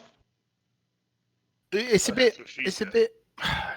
Pulling off itself is a bit. Why don't you try lifting it first gently Pulling it off. Okay. Try not- to break the wall? Okay. So I would like to attempt to tenderly grasp it by the horns and try to lift it gingerly off the wall, trying my best not to break it and not to yank something else off the wall if it's attached. Okay, that's easy enough. It's not particularly securely attached. You can see once you've sort of jiggled it a bit that it's on a hook. So you lift it up, it comes away quite easily. It's fairly heavy, but not something that you can't manage. You notice all that's left on the wall is the hook where it was mounted. Anything written on the back of the plaque that it's mounted to? Yeah, I'd like to just lay it straight on the ground with the horns resting downwards so that the back of the head is sort of facing upwards. No, you just see that it's mounted on a piece of wood. Looks like it's probably driftwood. No markings. Is the skull hollow? Can we look up inside? Is there anything hidden in it? You can't see any way into it. It's mounted onto Okay. a sort of driftwood plank. Okay. Well, It feels weighty, as if it's probably the skull is still in there. It's not just skin, but you can't see it in it. Does it feel heavier than it ought to be? Rather, do I feel that it's heavier? Well, than can you roll me an Yeah. insight check? Just a straight insight check. Okay, this isn't going to go well. Well, give me a investigation. It's insight. Investigation would do it. Can we do an insight? Okay, yeah, do an insight check. I suck less at insight. See, Okay, I suck bad enough. You heft it around a bit. You've held the head of plenty of wild beasts in your time. It feels a little heavier than you'd expect, but you chalk that up to the fact that it's mounted to a piece of wood. Yeah, So it is a big kind of head. Yeah. it is a big head. It doesn't seem overly heavy. Okay. All right. I put it back up on the wall. Leave things how you find them. Fair enough. Okay. Yeah.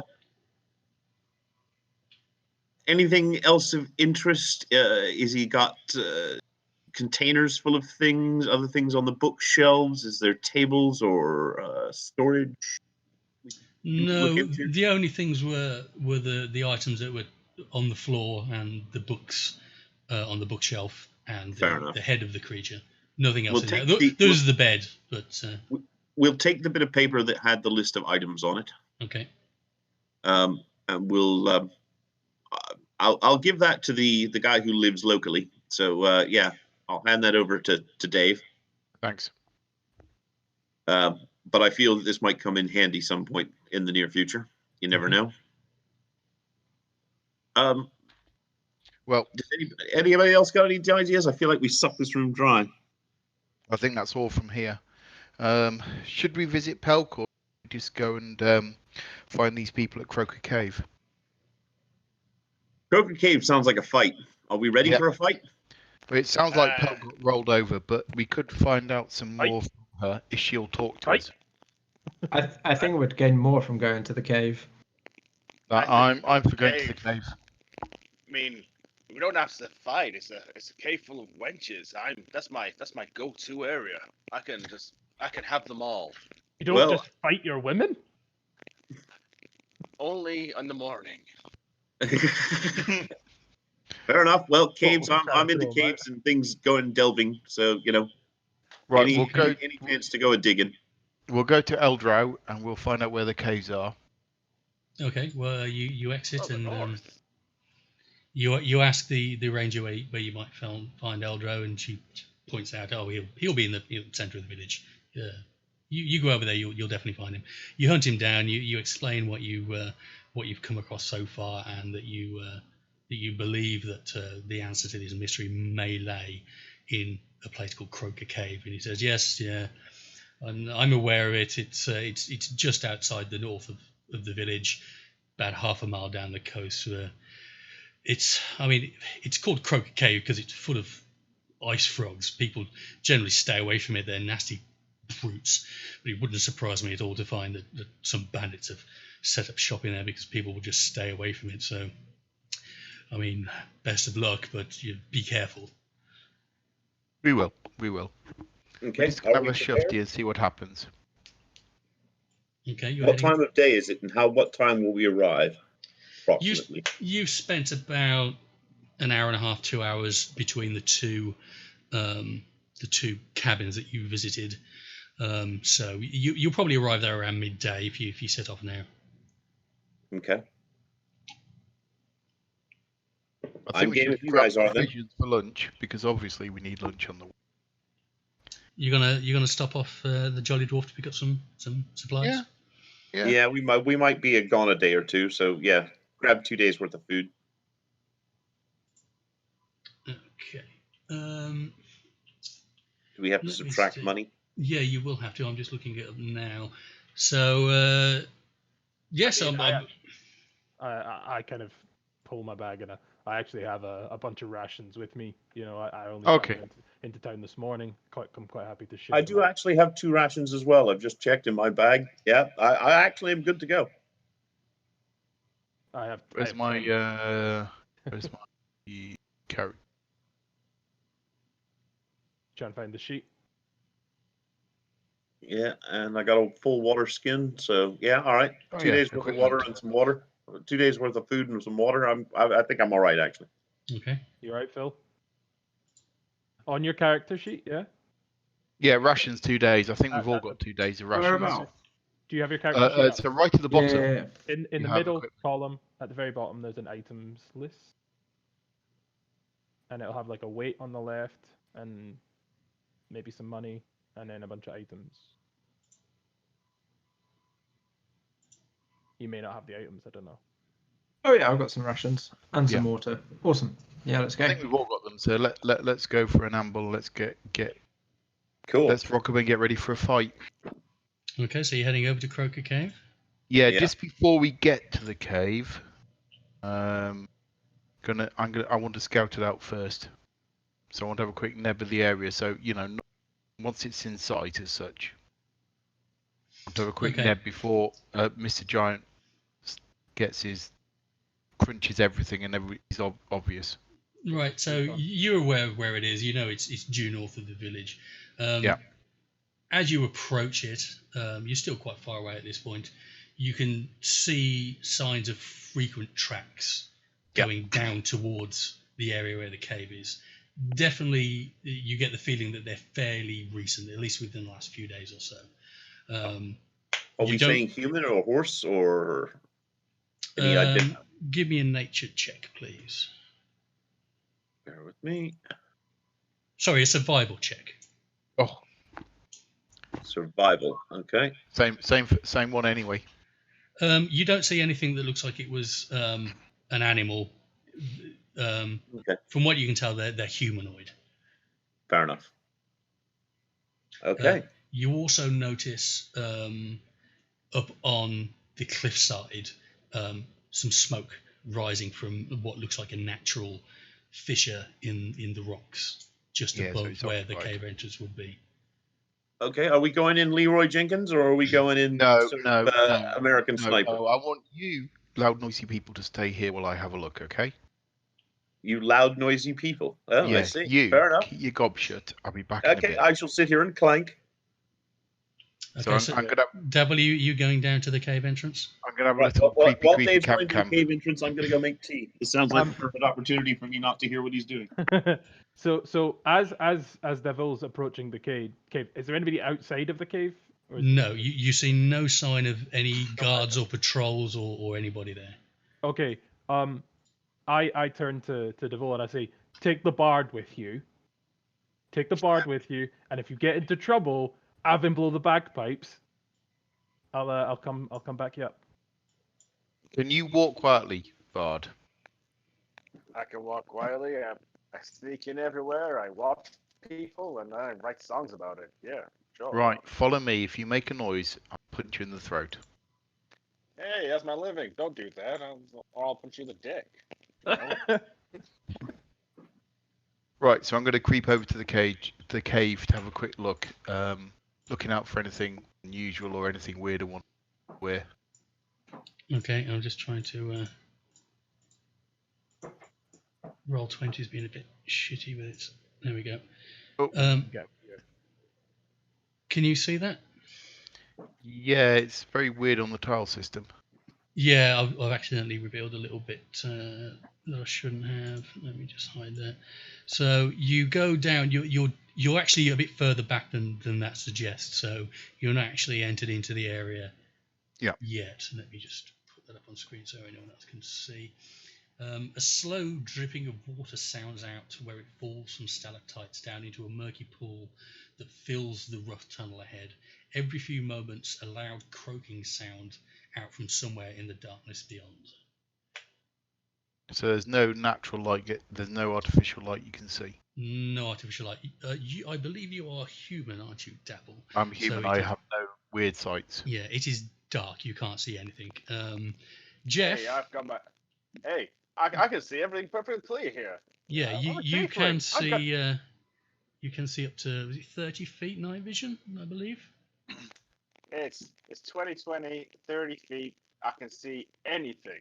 It's just crystal clear to me. Come on, Okay. let me have a look around So- here. See what I can see.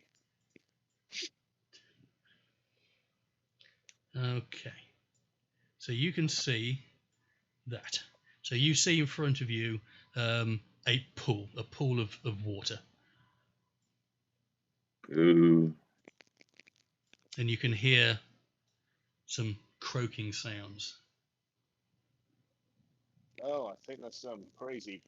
You ass also frog. notice over against the west wall of the cave, at the south side of the pool, so around here, you see a wooden beam laying up against the wall. It looks like a long wooden beam just here, but it's been sort of pulled back and left here. Right, that's a route. Sorry, I can't see that. Oh. No, you won't be able to. I'm pinging it, Nope. but you can't see. I mean, do you have? If you have a lantern or a light source, then you can use it. But obviously, you will. It's not quite so stealthy if you do. No, and it's not a thieves' lantern either. I've only got a candle, so that's not. Oh, I've got a hooded lantern. Cool. Yeah, so I will light the hooded lantern. Okay, so you light the hooded lantern. You can see everything that's revealed there as well. And you can see on the far side of this pool, there looks to be at least two different ways out of this area from the south side.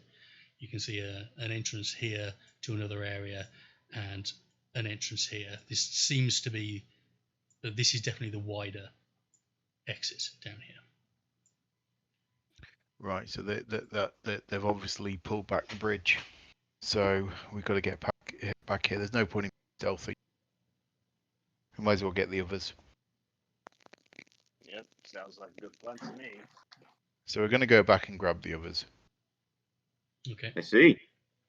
You need the clankers now, do you? Okay, fine. Yeah, fair enough.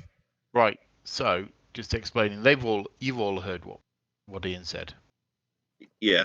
All right. Yeah. So basically, we've got a pool, and this is probably where those water toads are. So, How shall I assist us in getting across with their wooden plank? I can use my magic hand, which can If we go can fairly. pull the wooden plank back over, that would be really useful, and it would I mean should be able to. Let's have a look. What's the weight limit on that spell?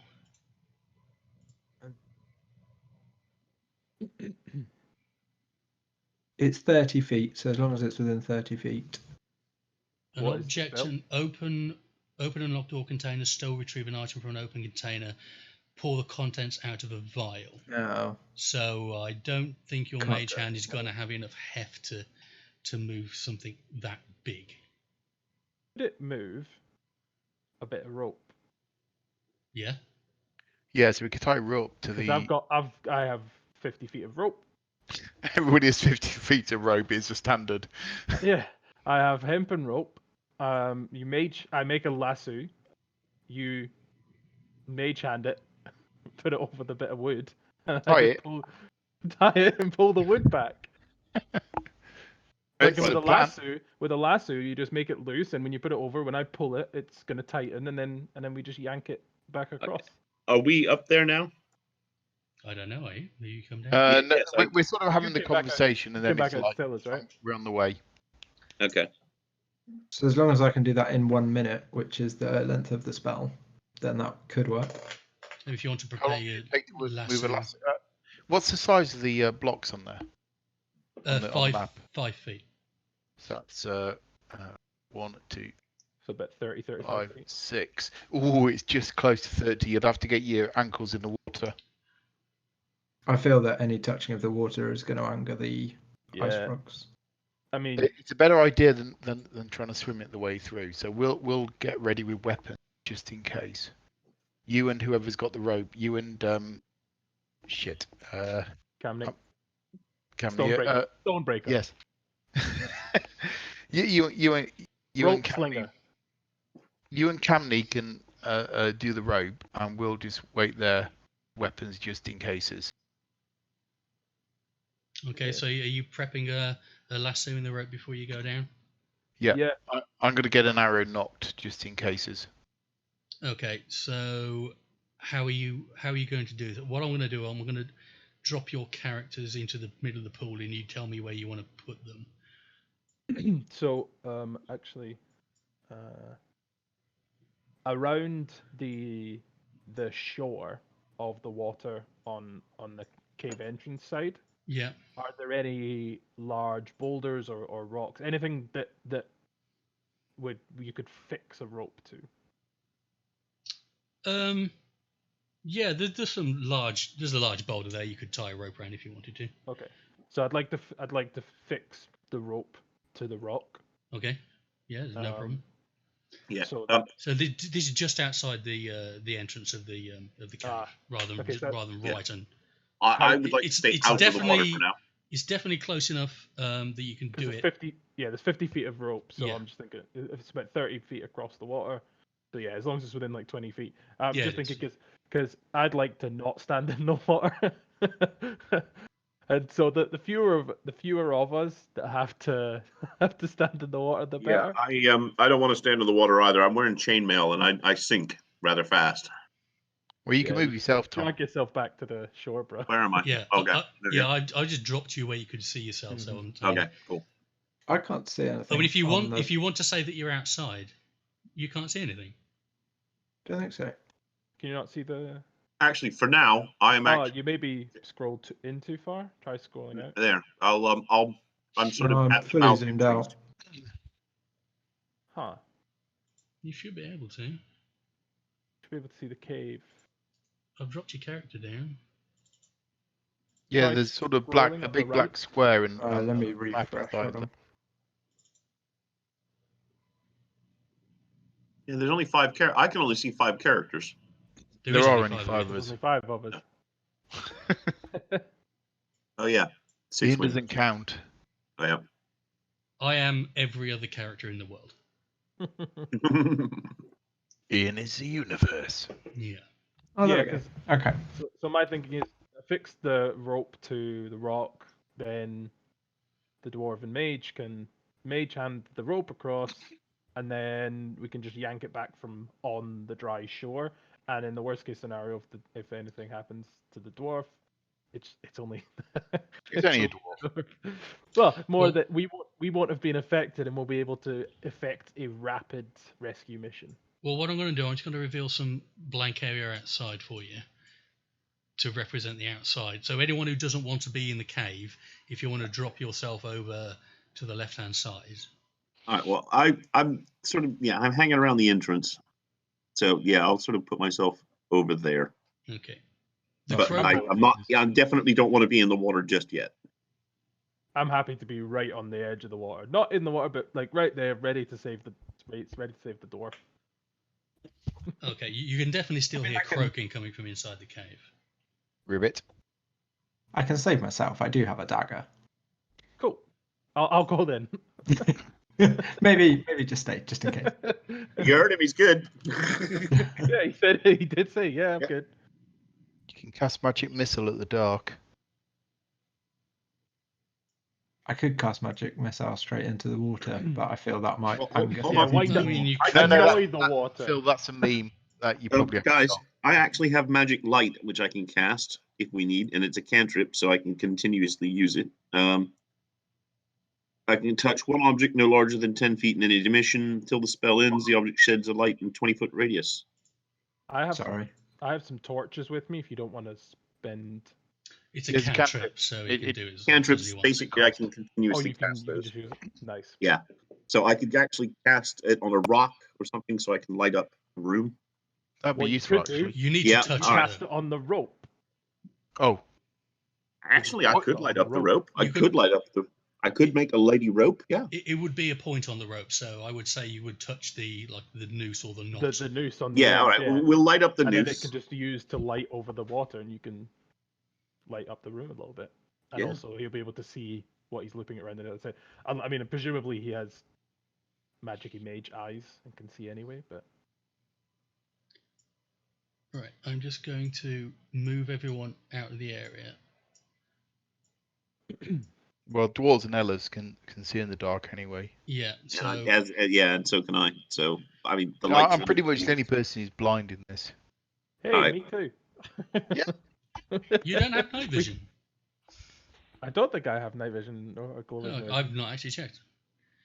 I don't think Goliaths do, but I'll have a No, look while you yeah. do. Humans really do suck in this game. Not really. You get a +1 to every stat. Yeah. It's like the ultimate human privilege. You You're- just And you also can medium have good any at everything. class. You're unlimited as to what you can be, whereas other Mm. classes can be limited. That's because they suck. Humans are best. okay. So are you casting your cantrip on the? On the rope. Okay, so who's going down to the cave to do the mage hand? I'm assuming, obviously, Pandak's going down. Who else is going down? Well, I'll I'm go gonna- down. I'm going to be there so that I've got an arrow. I'm there okay, as moral Brio. support. Okay, so We'll leave shooty thing. show me where you're going. Drop onto the map where you're going to So go. I will go there, like right, not in the water, but like right on the shore. Okay. I'll be in the Um, dry, but I can be working and shoot. I'm quite happy to be in the dry, also at the back. Water. You like to be behind everything. Well, Okay. I'm a cleric. I'm good at healing people. I shouldn't be up the front just yet. Although I do have a hammer, and will give it hammer and tongs if it need be. So Where did we leave the bard? Is he outdoors? Hey, you guys go ahead. I'm just Sing us a waiting. song. You're the piano man. That's really Okay. stealthy. I can't sing anything yet because we're trying to hide from these motherfuckers. Okay. Kamini and Pandak, can you give me a perception check, please?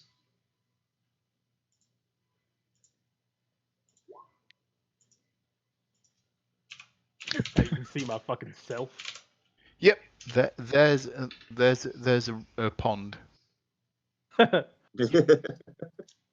It's rocks. none of us are any good at this, I'm going to criticize the entire party because we could do better. I Okay. feel like that 19 beats us. Oh, you saw that? Yeah, but Yes. you can see the D20. Do I have to hang on a Do, second? Let me just slash- check something. GM roll. Slash GM roll. Yeah. Yeah, okay. I thought it automatically GM roll. Okay, fair enough.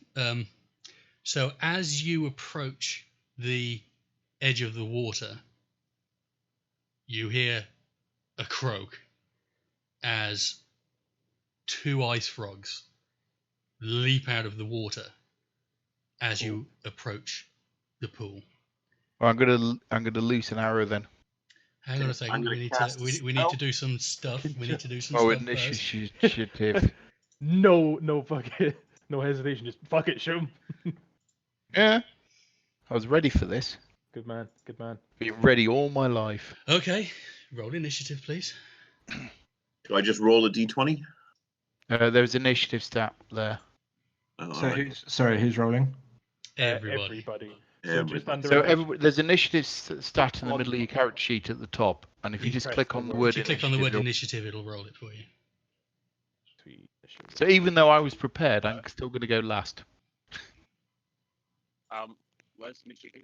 Looking for it. So have you got your character sheet up, John? Yep. So in the very middle, just above your hit points, there's three. Yeah. And then just click the word initiative. Yeah. Oh, Oh, the one who isn't even there goes first. God, how is that fair? I'm just at the back, you know. Davey, Dick you butt. Davey, you just there for just to watch? Yeah, I'm watching. You're I fine. like to watch. yeah. By the Well, way, good beer, Aiden. Good beer. Good beer. Well, I've been drinking the. So this is the Hazy Jane. I know you've been giving me money subtly. Well, my shares. Do you own shares in Bruno? So I was drinking. Oh, these- me and a you few make money thousand for other him in people. all ways that you do things. It's the only reason I live. That's what I live for, right? Hey, you're a pimp. You realize you've just called yourself out as a pimp. I pimp my beer to everybody. That's interesting. I didn't That'd be a get. terrible MTV show. Pimp my beer. Sorry, Ian.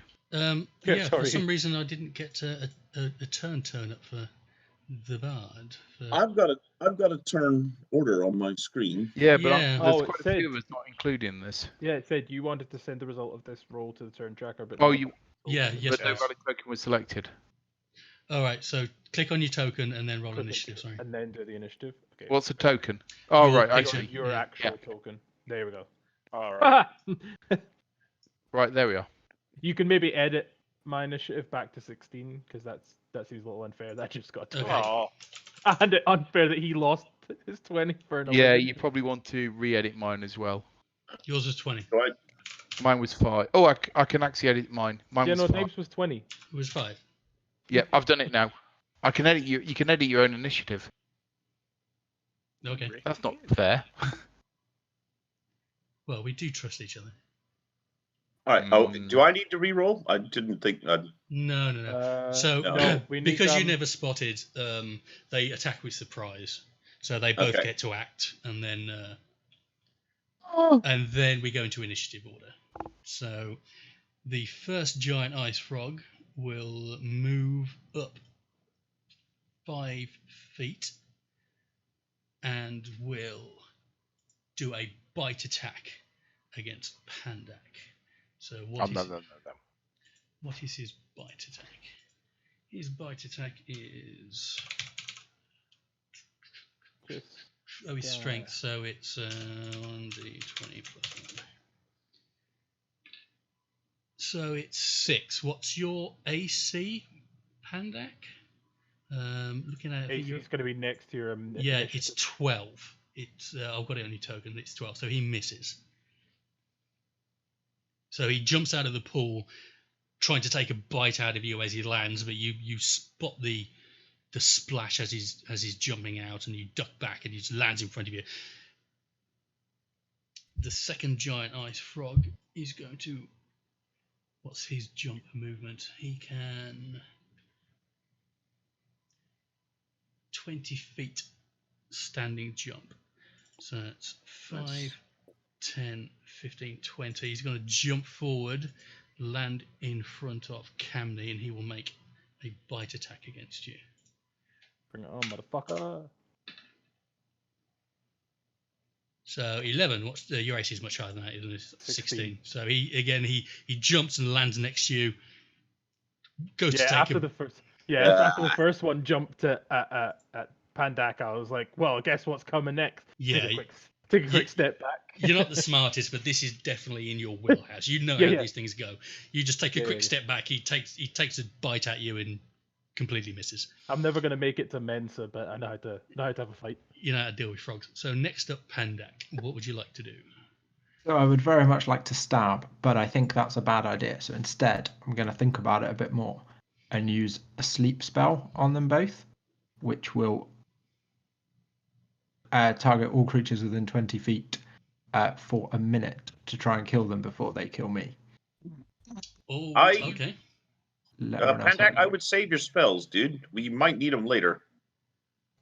Do I not Okay, just get to use use them as many times as I want? No. No. you will have to Only use only them. your cantrips.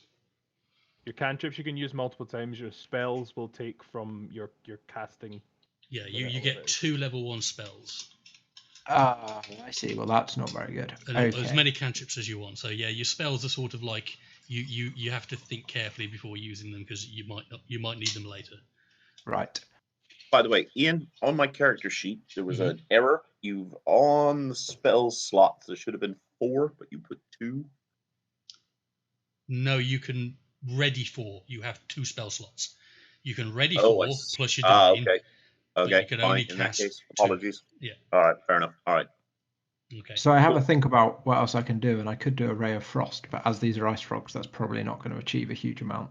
So Good instead, stabby stabby. just going to go stabby and Yeah. stab them.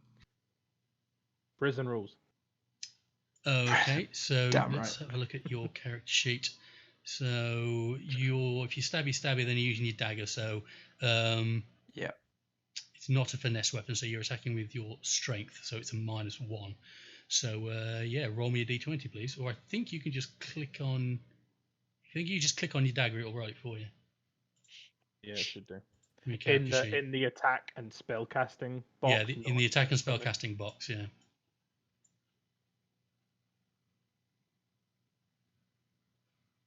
Nice roll. Sweet, bro. Ooh, yeah. Aggressiveness You pays fucking off. stab I say, him. yep, that's definitely enough to hit him. So, Right in the dick. Now you have to roll a. can you roll damage? So that's 1d4. So if you do a roll 1d4 plus 2. I somehow don't think frogs have dicks. I do roll 1d4 plus 2. Yeah. Yeah, so 4 shots roll 1d4 plus 2. Yeah. Okay, so that deals 4 damage. I'm assuming it's to the one in front of you. In front of you. Correct, yeah, I'm not helping anyone else out right now. 4 to the nads. Okay. Next up, Camney. So. So yeah, I'd like to go straight at that frog right in front of me. Okay. I, size him Hulk up. smash. Size him up real quick. When Pandak attacked the other frog and hit it, Yeah. did it look like it was a really damaging kind of blow, or did it just seem to kind of give it a bit of pause? It definitely made the frog think twice, but you didn't see it as being a particularly hefty blow, no. Okay, then I'd like to rage. Okay, so knock your rage down to 1. Yep. So, How did your rage work? So we go. with rage, I basically get advantage when I make a melee weapon attack using strength. I gain a bonus to the damage roll that increases with each level of Cool. rage. Lasts for a minute. What have you got the bonus in front of you, or do you need me to find it? I'm having a look. I think. Because it's per level, so I need to find the. Yeah, so it should variant. it would just be level 1. So it would be +2 melee damage with strength weapons. Cool. For what it's worth, it also works on like strength checks and saving throws and stuff. But Yeah, but you need to remain in combat for rage to continue. Yeah, If you and drop, so- if you fail to take a combat action on your turn, you will lose rage. Yeah. so it's 1 minute, but 1 minute, yeah. apparently that's 10 rounds. Apparently. I don't Yes. know, but Yeah. cool. So yeah, I'm fucking raged up. Ugh. Oh, I can click to enable rage, which is nice.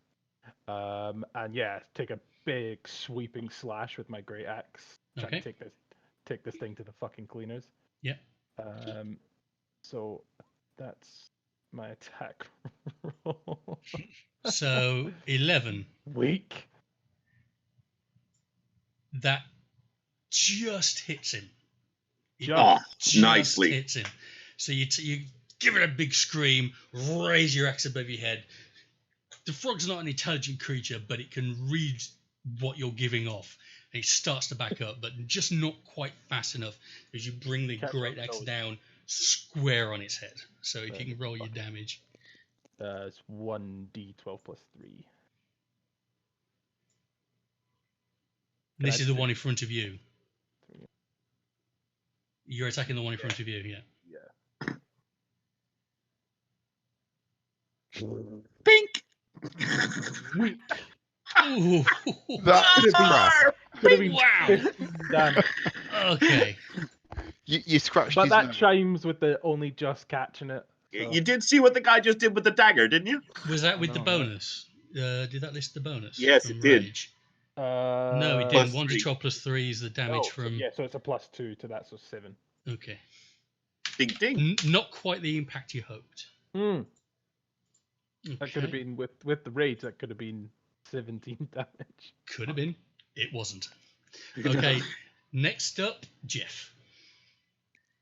Well, So you're back a bit at the cave entrance. You can just about see the ice frog in front of Camney. You don't have any line of sight on the frog in front of Pandak. well, as I see Camden's attack do piss all damage to the frog, I launch into a bout of vicious mockery on that toad in front of him. Okay. So let's bring that up. What is vicious mockery for everyone else? Go on, we want to hear the mockery, bro. Well, Oh, the frog has to make a save. Yeah, so you unleash a string of insults laced with subtle enchantments at a creature you can see within range. If the target can hear you, which it can, you must succeed.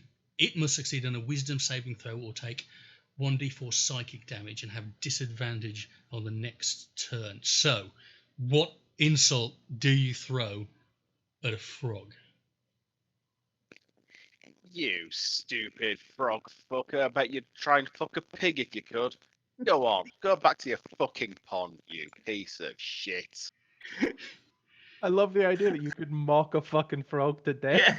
Yeah, it's an ice frog. Your balls are ice. You know, you got ice cubes for balls. I don't know if it's whether the frog understands you or whether it was a delivery, but it definitely worked. The frog is upset. It It's definitely took an effect. The frog is definitely mocked. So can you roll me a 1d4 psychic damage? You now have your new first title, Frog Mocker. All right. It's a fucking unnatural frog. We living in a cave, and some dudes come along and just started slagging him off. That's Your mother his was a hamster purpose. and your Every father's monster smoker. in the world, he's going to insult every monster in the world, one at a time, one after the other. That's what I do. Now, how do I roll this? Just do / roll 1d4. I think the damage is there on his yeah, that 3 on his roll. Oh yes, it was. Yeah, psychic 3, Yeah, so if it you does mouse 3 over damage. it, it's Yeah. a rolling 1d4. Yeah. Yeah, that's it. So that does 3 psychic damage. Does it have any other effects? He's got disadvantage, doesn't he? Now? Disadvantage. So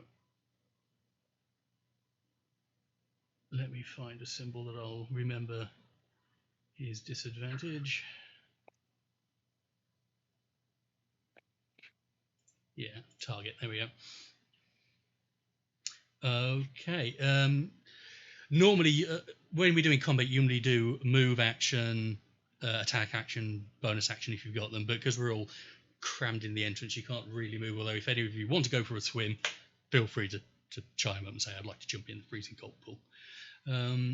Next up is Giant Ice Frog in front of Pandak. He's not particularly happy that you took a poke at him, but he's also looking at Camney and saw what he did to his mate. So he's going to move over to here. Come at the king, you best not miss.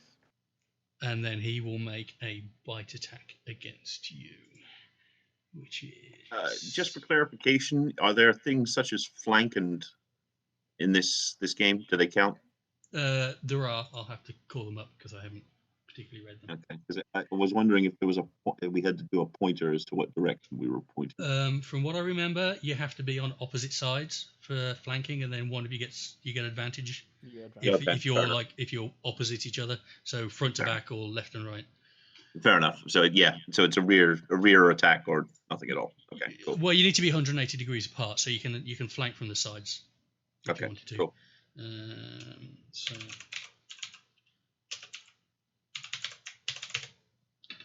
Okay, so the frog goes to take a bite out of you. What's your AC? Your AC is 12. Again, he takes a bite out of you. No, he's going for Pandak. Oh, okay. I thought he was coming. He managed to take a nip out at your sleeve, but he doesn't manage to get any purchase on you. Next up, Thokul. Okay, I am going to do a cantrip of Sacred Flame. Okay. Flame-like radiance descends on the creature that you can see within range, which is 60 feet. Target must succeed on a dexterity saving throw or take 1d8 damage. I can pull this out every round, which is quite cool. Okay, I will do the dexterity throw. So he's got to miss. He's got to beat 13. He fails. Okay, so a 1d8. It's rolled on your click for you. Yeah, Radiant 4. He rolled it. So. Okay, sorry, I didn't realize that. Which one are you attacking, by the way? Sorry. The one in neck who's just attacked who just attacked Pandak. Okay.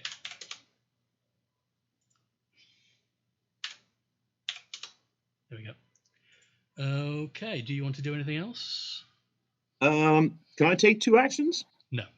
You can take a bonus action, and I don't believe you have anything that's.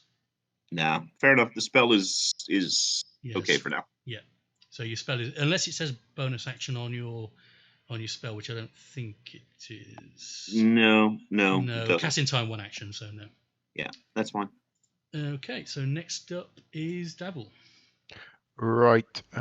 Which frog looks the most sort of manky? You can't really tell. Right, so they're both taking damage. You can't really tell. I'm going to pick the one in front of the dwarf because he looks like he's less likely to weather attack and loose my arrow.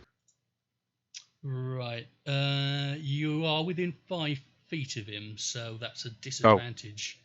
Unless you want to say you take a move to back out. I'm going to take a move to back out to get the appropriate range then. I can't show it on the map. I can't actually, because you're right on the border of the map. So I'm just going to put you here, but you're actually back. So you take your move backwards, and then you take a shot at him. Okay. Loose your arrow. So 18. I think you fucking hit. That definitely hits him. Sorry. I pressed it twice because it didn't respond. That's all right. We'll take the first one. So 18 definitely hits him. Did it roll the damage as well? Let me. No, the melees don't, so you have to roll. Oh, sorry. I have. Sorry. Ding, ding, ding. Yeah. No. I'm trying to see whether it will do it for me. I've just typed in instead of. Yeah, you can make your own macros if you want to do I damage just as well. pull up the die roll. If you hit the dice thing, you can actually just roll the dice. Oh, guys. These frogs are charmed. Not working tonight, man. Man, all right. Another 4 damage into that frog. You see as the hammer. He's trying to take a bite out of Pandak, and as he opens his mouth, your arrow thuds into the side of his cheek, just sticking out of the side. He's definitely not happy now. We're pissing off these frogs. You're pissing these frogs off, yeah. It's more of a tickling competition than a fight at the moment. Next up, Giant Ice Frog. So Giant Ice Frog in front of Camney. He's disadvantaged. He is disadvantaged. What is his? Okay, so he's gonna take him. He's gonna move. He's not happy with the situation, so he's going to move. So he's going to. What's his move? 30. 5, 10, 15, 20, 25, 30. He's going to move down here. You get an attack of opportunity Has he gone Camney. all the way over Yes, he's gone all the way over there. You get an attack of opportunity against him as he's trying to run away? as he runs away from you. Yeah. Okay. Dave, move yourself back in. So Oh, hold on. my attack of opportunity, I can just do a standard attack. Yeah, standard melee attack. Okay, cool. So yeah, as he goes to make away, I slash right across his back with the great axe. Okay, and he's a disadvantage as well. So Okay, so does that mean? that means you have advantage. Yeah. I get the advantage on the roll. Yeah. Okay, so that's So 18 that hits. That fucking hits. Cool. And then it's a 1d12. Come on. 3 and then plus 2 for the rage as well. So it's 1d12 plus 5.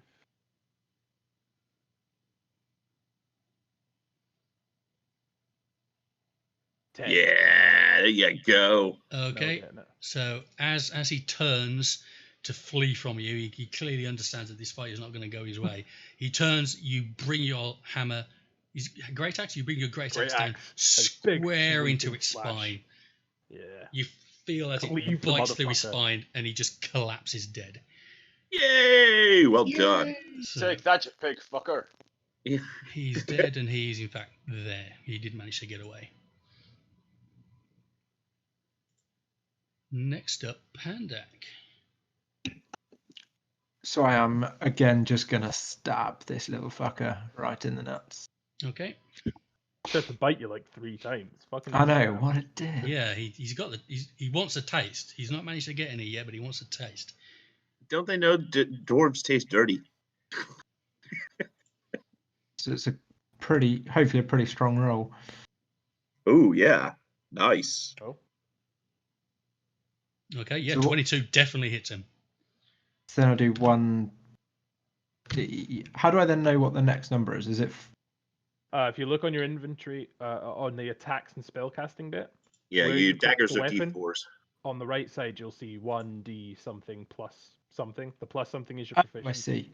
So I do 1d4 plus 2 because it's 2. Right. Okay. Yeah. So you can just literally type that /roll. Yeah. Nice. So that's 4 damage. Another 4. Consistent Okay. with my little dagger. He's definitely looking the worse for wear now with that arrow sticking over his cheek. You take your dagger and you drive it directly into his right eye. He's going to feel that. You're definitely going to feel that. He looks beat up now. Ooh. A slightly different thing. Roll20 Wiki's got a .git file. Yeah. No work talk. Yeah, I was going to say, can you not run this through Bert, please? Right, do disclosure tomorrow, right? Next up, Camney. Me again. Yeah. Right, I'll get out of your way. Yeah, so I make I as movement step past Pandak to the, or I kind of just step round him. Yeah, Pandak, you stay where you are. Well, actually, Pandak, do you want to move back? You do have a move action you can take before the end of your turn. So Yeah, if you wanted to, you could step back. I'm gonna run away. You're gonna go. Okay, so that's 1. I'll put you outside with Davil. Okay. Cool. So I make a move to step towards him. Okay. And yeah, swing him with that great axe again. Like aiming to like right down the forehead. You're going with what you saw worked before. Yeah, Hit frog, middle of frog. Okay. Fuck. Oh. You don't have advantages. Okay. A 10. You're psyched. You go to bring the axe down, and the frog just slips to the side, and you sort of you take him with the flat, and it sort of slides down, not really doing any damage to him. Can I understand what the two numbers are? The 10 was his roll. What's the 20? So by default, roll 20 will do an advantage roll, so you don't have to like worry about doing both. So when you don't have advantage, you take the first value. Okay. If you have advantage, you then pick the highest of the two. Okay. All right. Yeah. Fair enough.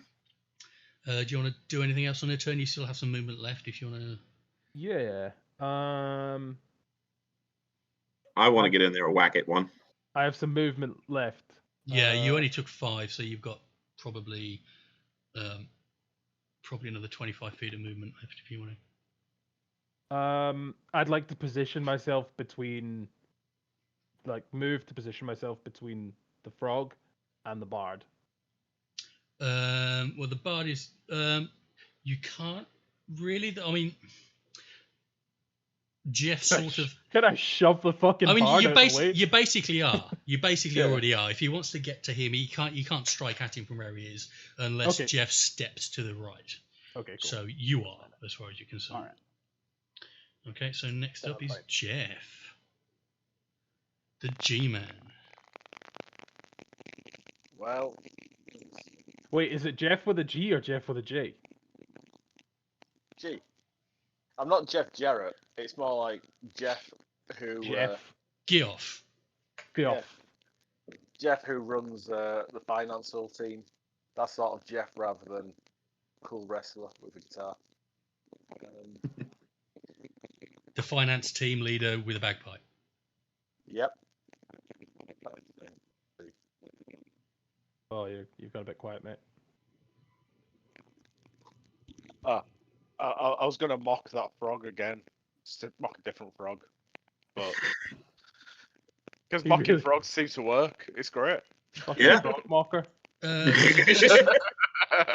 Right, let me just check. Was that? Do you have spell slots? Are they spelled? I thought this Oh was no, a kid. it was a cantrip. Yeah, carry on. Yeah. So you're gonna vicious mockery of the frog again. Yep. Okay. So what insult are you throwing at the frog? Hey, frog fucker.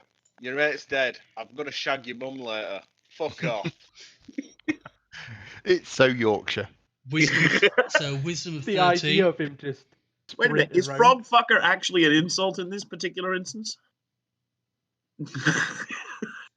Just let me check I'm doing this right. Vicious mockery. Just love the idea of the bard just running around yelling fucking insults in Oh, the it must succeed on a wisdom saving throw against your 13. Well, we know what Andy's Yeah, job yeah. is. A wisdom check. 1d20. Plus his Nope. wisdom modifier. No, it hits. And Nice. 3 psychic.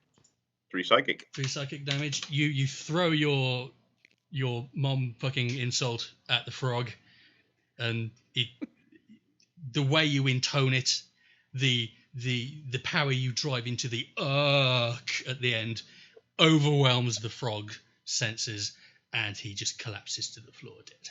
You killed a frog with an insult. You fucking insulted a frog to death. Yep. It's worse than that. You killed a Someone frog called with Peter. a your mummer insult. Take Yes. that, you shit. Okay. So the frogs Animal are dead. cruelty. We are now out of combat. We are at 10:15. I'm conscious that I did say that we would run this for 2 hours, and I don't want to commit anyone to going any further. So if you want to leave it there, we can pick it up in the next session, and you can proceed into Croaker Cave on our next I game. don't mind. I'm happy to go for till Unless- 11. Emma, are you all right if I go till 11? Yeah, I can go to 11. I can go on. I just want to get a chance to get a beer. Okay. Yeah, I'm good with carrying on. Yeah, Right. I don't mind carrying on. BRB. Yeah, I What can about the carry on bard? until 11. Cool. Well, yeah, we did. I guess we'll take a couple of minutes just to collect ourselves. Yeah. While Dave runs off for a beer. Can I say, by the way, this is actually really well set up, dude. Ian, this is nice. I'm enjoying this. It's Good. Thank you. It's good, man. This isn't my adventure. I No, I get that, but you've obviously done the work and set it up and gone through and got it all working. I'm impressed, dude. Thanks. Well, you Thank said you it's your very much. first time DMing, right? Is that what Yeah. you said? Yeah. That's And first time using Roll20? yes. It's my No first complaints. time ever using Roll20, so yeah, I'm new to this as well. Yeah. I've tried to spend some time in the week figuring out the systems that we'd need to run this adventure. It's working well, man. Excellent. Yeah. I'm glad everyone's having fun. We currently have 2 viewers on Twitch. One is me, because I've got it up on a screen up there, so I can see that it's still streaming. The other one's, probably someone else who's also checking it. It might be my dashboard window as well, actually. So So we've got Oh, no, two. We're being viewers watched by streaming. we're the only people watching ourselves. yes, yeah. I'm okay with that. I am going to I'll put it on do that YouTube too. later if anyone wants to go back and watch it. Please don't. I'm- I'm Although quite what, happy. what I will say He's is, going to monetize it on YouTube. no, I'm not big enough. You've got to have a certain amount of I was just traffic going to before they swear a allow you. bunch to ensure It's- you didn't. Oh get yes, it's monetized. definitely not copper compliant. It's not safe Yeah. for advertisers. I was going to gill it up. Yeah, Cut, definitely. cut. Yeah, carry on. It means Is that, the deal are we gonna do this every Sunday? Moving on. I think we said every 2 weeks. Just so I don't want to commit everybody to saying No. every Sunday night we're doing this. I will run it as often as people want to play it, but I'd say we should do it at least every 2 weeks. But if Fine. people want to play more frequently, then Every 2 weeks is cool. I'm just aware that we probably will be doing this for several months. So oh yes. Yeah. I mean, I have this adventure in the bag, and I reckon the pace we're playing at, we've probably got 4 or 5 sessions in this adventure. Maybe a bit more. Maybe 2 or 3 adventures in this particular 2 or 3 sessions in this adventure. And if you're into it, then I'll quite happily go and get the rest of the material I need to put together some other adventures in the area. cool. Yeah, I'll play as often as you run it. Yeah, Cool. It's gone really well. Really. Can you smooth. make your own, Ian? Yes. Interesting. Because I've got a whole bunch of adventures, old Gygax stuff with all the maps. Yeah, I've got quite a lot of stuff to crib from. I quite like. I don't know if any of you are aware of Critical Role, the YouTube series where they run a D&D game. This is the world that they run that game in. So Okay. I'd like to keep it within this world simply because we've started the party in this world. So what I'll probably do is get the Explorers guys to Wildmount sourcebook and either crib my own stuff off it or use what they've got in there. John, you got to do something about that avatar, though, dude. That is so disturbing. Get on Amazon, get a webcam, or run it on your laptop. Well, in all fairness, I think that avatar looks a lot better than a webcam of me. So No, I No. disagree. That is disturbing, and I've even put a bit of paper over it so I don't have to look at it. I have no objection. I'll make It that just is weird and disturbing. I'm I fine think- with it. Yeah, I'm I fine think with that it. is the most handsome dick butt you'll ever see. I mean, look at that face. It's chiseled chin. It's beautiful. Right, where were we? You had just insulted a giant ice frog to death. I didn't.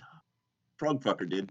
I Hell yeah. kind of walk up to the bard and give him an extraordinarily large pat on the back. I'm like, Oh, that's fucking absolutely. brilliant. Yeah.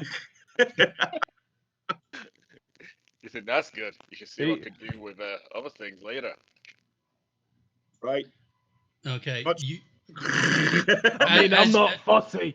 as you're congratulating the bard, you notice at the south exit to the pool a figure appear on the far side. Uh-oh. 4, 5, 6. Let me. I don't know if you can see that, but I'll extend it a little bit. You can see a figure appear on the other side of the pool. Oh You yeah. can just And see, he's- just see the top of his counter. Yeah. And you hear him shout, "Oi, who's there?" Your mom! Is he one of yours, Pandak? Can I loose an arrow straight at him? For fuck's sake, bro.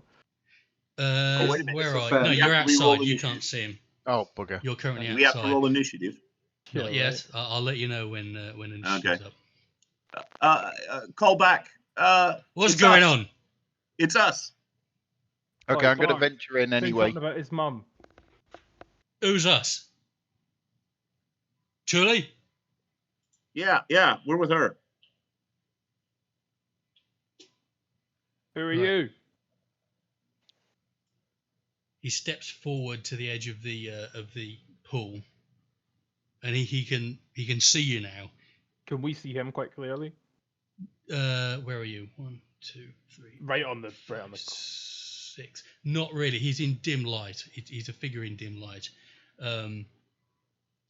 And you see a crossbow bolt come streaking towards you, Pandak. Tough luck, Pandak. No, not Pandak. My mate Camney. Fuck. Better. Where's so many windows open? Not that one, but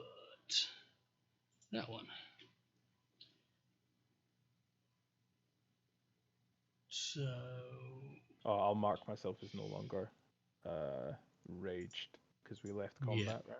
Yeah.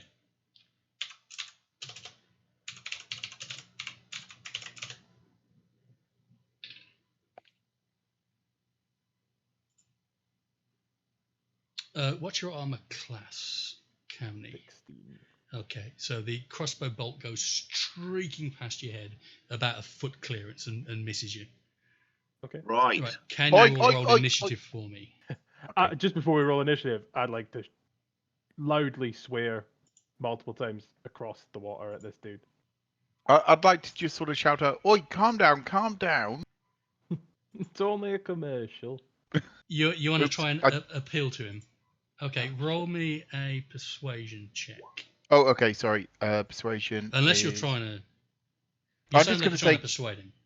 I'm going to say, calm down. Turley Centre's, you know, she's died, and you know, she needs us to pass on a message to her sister. And there's my persuasion roll. Likely story. I do have persuasion tick, by the way. Oh, okay. 23. Yeah, it'll get added. Yeah. Do you get advantage on proficiency? No? Yes, I believe you. Let me check actually Okay. before I say yes. I know it might be a. Yeah, some stuff does. It might be like a +2. Because I get a +2 on my proficiency bonus. Yeah, I believe proficiency is a +2 bonus, so Okay, that so would it's no be a advantage. 16. Yeah, no, he's not Okay. convinced. I as I kind of witnessed the attempt at persuasion to fail, I attempt to intimidate him by saying, "I'll swim across this fucking pond and smash you." And then stick I'll make that an crossbow up your ass. yeah. So I'll Okay. make an intimidation roll. Yeah. Fuck.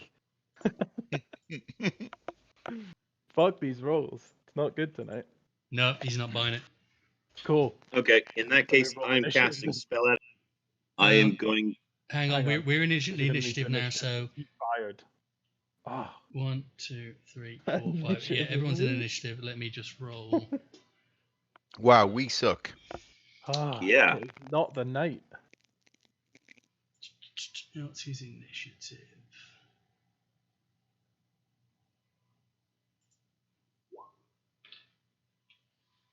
Okay.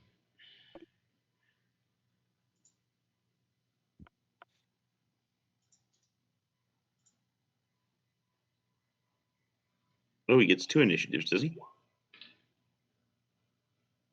Oh, is there multiple ones? Mm. Okay, so as this is going on, you see another dwarf, another figure appear at the edge of the pool, drawn by this this noise that you're making. He moves forward and he will take another shot at Camney. Come with the king. What's your AC? 16. 16, and it misses as well. Okay, I Dabble, don't know you're how up. you motherfuckers couldn't. Like, I'm shouting across the lake. Like, you couldn't hit the side of a barn door, motherfuckers. Like, I've just shot an arrow straight at them. Arrow in the Okay. head, motherfucker. no, yeah, that'll do. 19, mate. Yeah. No, which one are you aiming at? Left The or one right? who shouted us, who shot the first cross. The one on the left. Okay, so Yeah. you rolled a 19.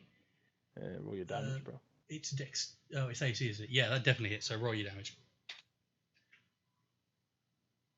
Arrow in the motherfucking head. Ooh, that's a Nice. 21. Dunk. Yeah, you see the arrow streak over the pool and land square in his upper chest, right in the chest. Oh, I was hoping for a King Harold. Not quite. Is he dead? He's not dead. He's definitely injured, but he's not dead. He's Okay. upset about the situation. Yeah, he's definitely he's mad about it. Yeah. Next up, Jeff. Come on. Actually, let me Well- just, what's the range on your bow, Dabble? Check that. It'll be It 80, 8320. Yeah, Oh, it says then up yeah, there. You're fine. Yeah. Yeah, that's 40 feet. That's fine. Yeah. Okay, so Jeff. Go on, G-Man. go on. Say you're going to do things to his mum. Well, yeah, it's got to be vicious mockery again, hasn't it? So Which one? the one who's got an arrow protruding from his chest. Okay, yeah. So let's see. Mix it up. Slag off his dad. Hey, you fucking shit shot! You got an arrow sticking out your chest now, aren't you, stupid bastard? Come on, try it again. Shoot my mate again. Go on, see what that gets you. He'll fucking fuck you up, won't he? You dick. As he's shouting, yeah, shoot my mate again. I'm like, yo, chill the fuck out. Like, Okay, as he yells this over the pool, you see the figure reach up, grab at his head, and then fall face first into the pool. Oh, yes, Yeah, you that's are what the killer Oh. tongue, man. insulted Killer another person to death. tongue. I noticed that you go from American when talking to Yorkshire when insulting. Yeah. So Yeah. American's the Natural. entertainer, and then it's night out in Leeds Yeah. for the Well, insults. It's Yeah. more a case of I can't really be asked putting on a fake accent anymore. So Yeah, I to be honest, I had visions of doing accents all night, but it gets real tedious fast, doesn't it? So yeah. Okay, next up is Thokul. okay, Sacred Flame, which is 30 feet, so he should be in range. Where are The one that's left? you? Let's have a look. No, you might fall just out of range. man. 35, you're just out of range. You need to step forward. You can do. I'll Stand on top of the frog, man. yeah. Yeah, Okay. I'll say the frog corpse is difficult ground, but you're only moving 5 feet, so that's taken 10 feet of your movement. Okay, so save versus 13 on Dex, So I need or to make take a, 6 damage. okay. Dex. Oh, the range on it's 60 feet, by the way. 60 Oh, feet. Yeah, oh god, I oh, didn't need to move. Okay, then step back then in that case if you Yeah, need yeah. to move forward. Oh no, he fails. So what does he take? 6 radiant 6 damage? damage. 6 radiant damage. Okay, so what did that actually do? How did that manifest? Basically, the spell says, and I shall read it out. A flame-like radiance descends on him, which basically just sort of sets him on fire. So it's sort of like a light sort of shoots out of your hand across the pool, envelops him, and then sets alight. Yes, And you see- and he gains no benefit from cover. Okay, he's definitely not in it. So he's currently lit up and taking radiant damage. Yes. He's you can see what looks like now a beard, definitely on fire. Okay. I've ignited a dwarf. Hurrah! Save Okay. death, yeah. Next up, Pandak. What do you got at some distance here? So as much as I'd like to stabby, I'm just too far away. So instead, I'm going to throw a ray of frost from my nobbled staff straight across the pond, and hopefully bash into him. Okay, what's the attack on that? Ray of Frost. Is that a spell? Is that a It is spell or a it's, cantrip? it's a cantrip. It's a cantrip. Oh, Excellent. nice. See, this is what I like about cantrips. You means you can use your magic a lot. They're not massively yeah. powerful, but you still get to use them. So that's just a straight attack roll, is it? Yep. On a hit, it takes 1d8 cold damage, and its speed is Yeah. reduced by 10 feet. Oh, okay, so he's cold. Okay, let me have a quick look at his resistances. Okay, so roll your damage, please. So 1d8. Are there any bonuses on that? Don't think so. I'm still not entirely sure how to check. Usually Oh not. no, it's on just 1d8 spells. cold, yeah. Okay. Cool. 4 damage. So basically, we set him on fire and then frozen him. Yeah. So you set him on fire, and as a ray of frost strikes him, He sort of takes a stagger backwards, but you can see that the flames on his face have now extinguished. Okay. Okay, next up is Camney. Got any range on you, dude?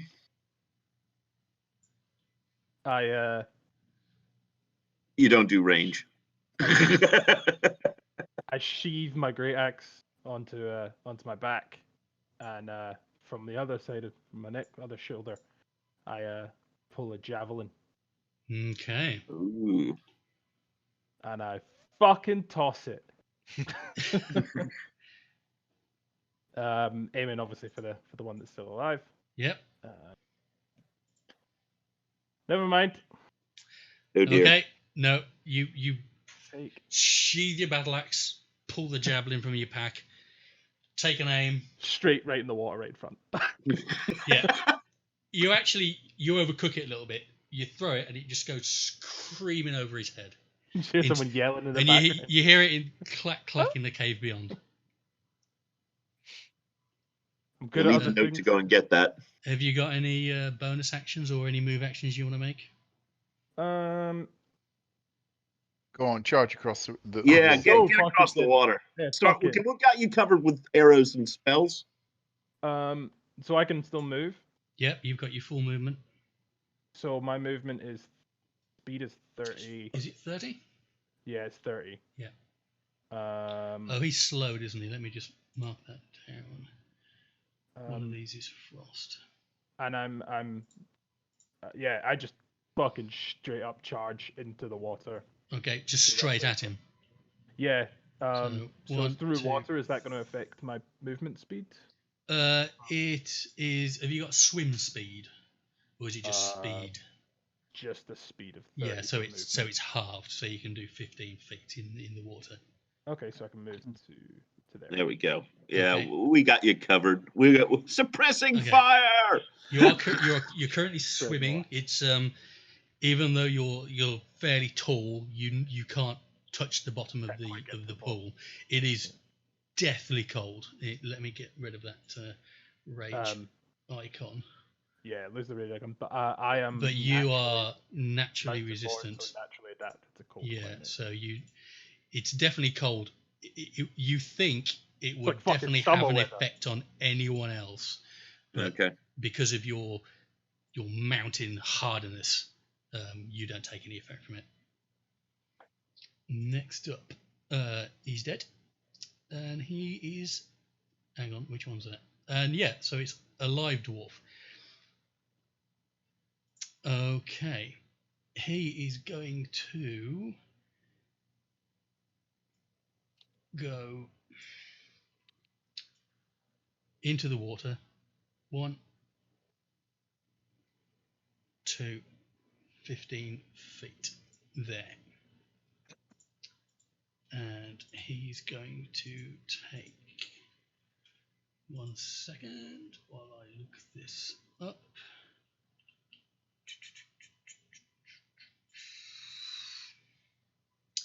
Constitution.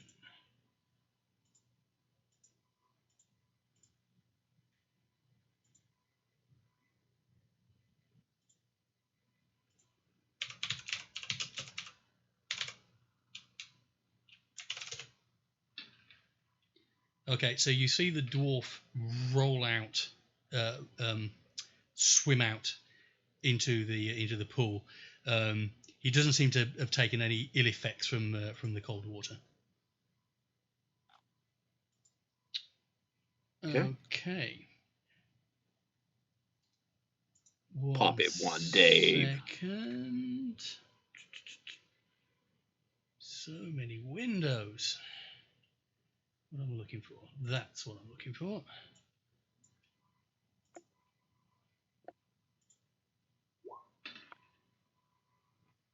Okay. And it is now Dabble's turn. Are in the mofo head. Ooh, nice shot. Okay. Have you rolled? Yep. Oh yeah, that definitely hits him. So roll damage. What the fuck, Dave? That's like the second gangster roll as well. Ooh. Yeah. Pop. All day, bro. Have I King Harolded him? You pull back your bow, take careful aim, and release it. As you see he's swimming to try and get to the get across the cage, you watch the arrow drive straight into the back of his neck, and he just arms go quiet, and Glug. he just starts to float in the water. Glug. Cool. And he is dead. Yay! Okay.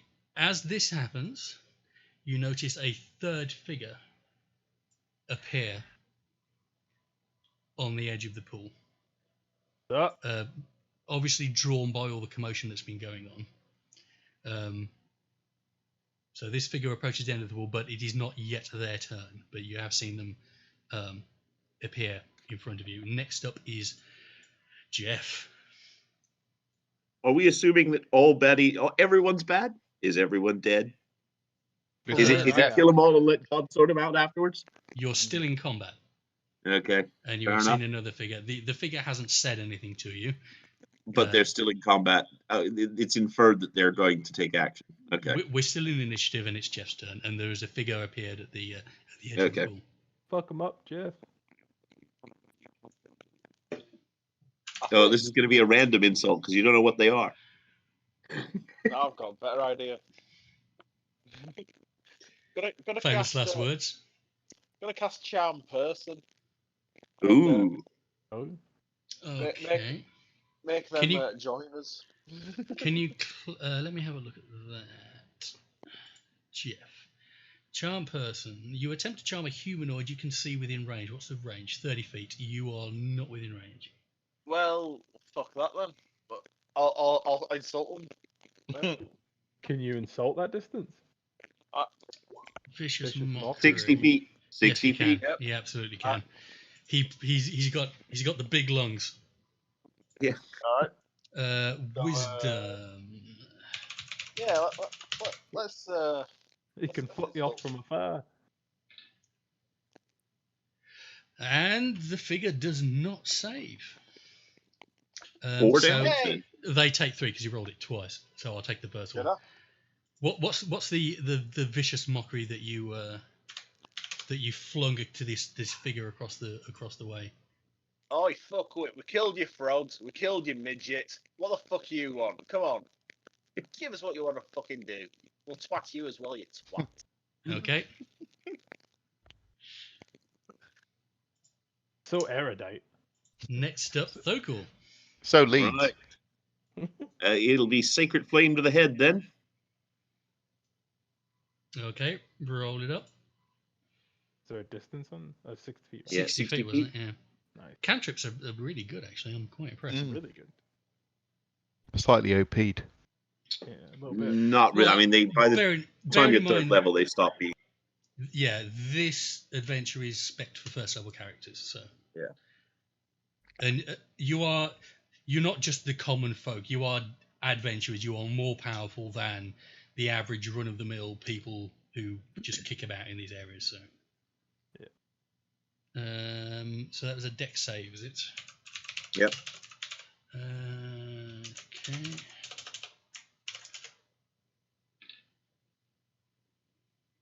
No, it fails. So it takes 4 radiant damage. Nice. So once again, the light shoots out from your hands and sets the figure on fire. You don't see any signs of a beard going up this time, but you definitely see what looks like hair on top of the figure's head start to flare up. Frizzle. Okay. Next up, Pandak. Fire doesn't do any lasting damage. We'll see if we can freeze them to death after that. So let me throw out my ray of frost at them.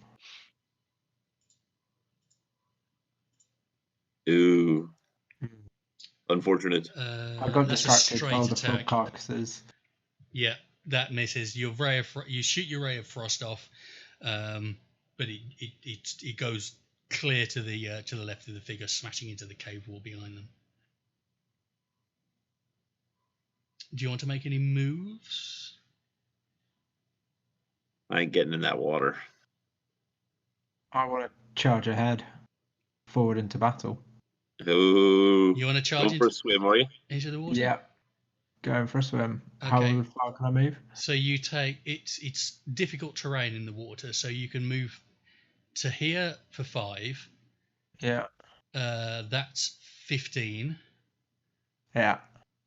That's 25, or that's 25, or that's 25, and then you can't move any further. Let's come to here. We don't want to be out. Yeah, we don't want to hide behind our friend. Okay. We'll just be off to the side.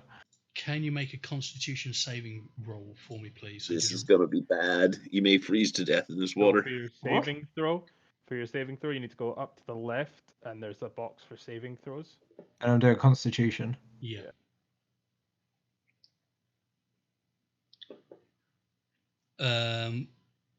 What is But your also- Constitution? I do believe that is a. You won't need to roll under it. He needs to beat whatever the. Oh, he needs to beat the figure I've got. Yeah, so you take 1 level of exhaustion. So you feel the frigid cold water that you're immersed in grab at you, and you almost lose your breath, and you take 1 level of exhaustion. 1 level exhaustion means that you are currently moving at half speed. Okay. Next up, Camney. Yo. Get up there and do your thing, dude. So I move another 15 feet forward. Yeah, you got 15. Yeah. Um. So you managed to make it all the way to the edge of the the pool shore. and bring yourself up in front of what you can now clearly see. Let me That's mark Yeah, that can we for you. increase the Actually, fog of so war? 1, 2, 3, 4, 5, 6. So. Oh, hang on, that's a shape. Duh. It's hard. That's another shape. There we go. Cool. That's what you can see now. You can actually clearly see an elf in front of you. Can you see to the right as well? I'm 1, looking 2. forward. Uh, so I okay, wouldn't fair enough, yeah. necessarily have- All right, Yeah. direction. If yeah. you decide to look in that direction, then I will I'll fill that in. Like as I'm getting to the shore, I'm like, it's a fucking bird.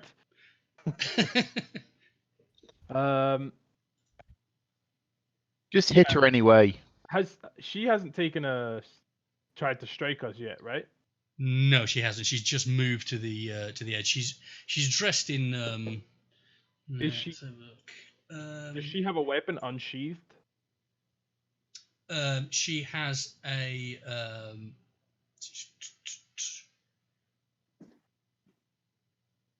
She has a scimitar in her hand. So it's are they unsheathed? So she got it. Yeah, she's got a scimitar in her right hand. Yeah. All right. Rules of engagement, man. You know. Oh, okay. I mean, if you Uh, you can use an action to do whatever you want, yeah, so you don't have to attack. I Gotcha. don't have to. You don't have to, but it's gonna- Is there the idea of subdual in this? you can grapple someone, so you can take a melee attack against someone and grapple them. I think I That might win basically that. just holds them in place. Yeah, I think I might win that, but I'm just gonna fucking chop her head off instead. Okay. So you Yeah. pull your great axe from your back as you climb out of the pool.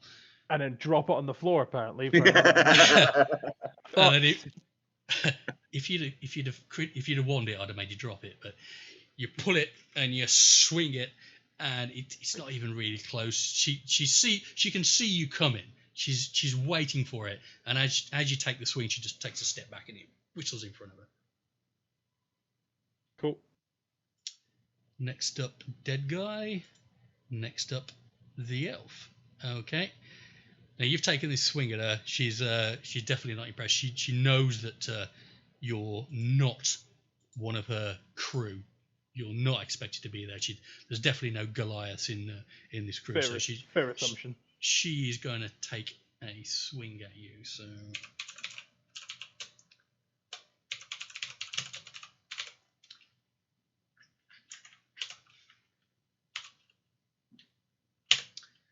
So she rolls an 11. What's your AC? It's more than that. Yeah, and it misses. So she takes a swipe at you. It makes contact, but it just bounces off your half plate. No damage. And what she's going to do now is take a move action. Can leg it. And she's going to go 1, 2, 3, 4, 5, 6. And you will get an attack of opportunity against her as she moves away. Okay. Yeah. Great axe in hand, so I'll just take a swing. Taking your swing and you missed, and then you collect yourself. Yeah. So as you feel this scimitar scrape across the half plate of your chest. It's a 12 on the roll. Okay, and you as this scimitar scrapes off your half mail, you collect yourself, grab your great axe, and swing it back up into a roll your damage. 1d12 plus 3.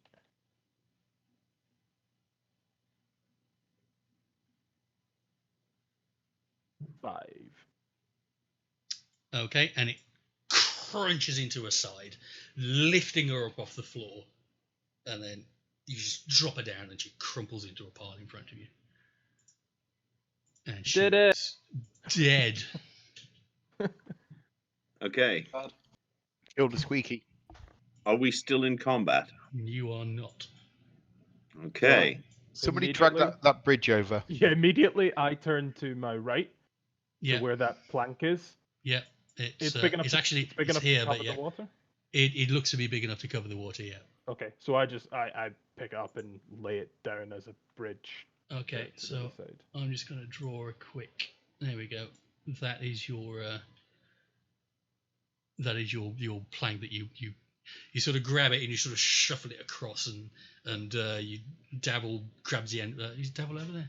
Sort of grabs the end of it and lifts it up, and you manage to make a convincing bridge. Pandak is still.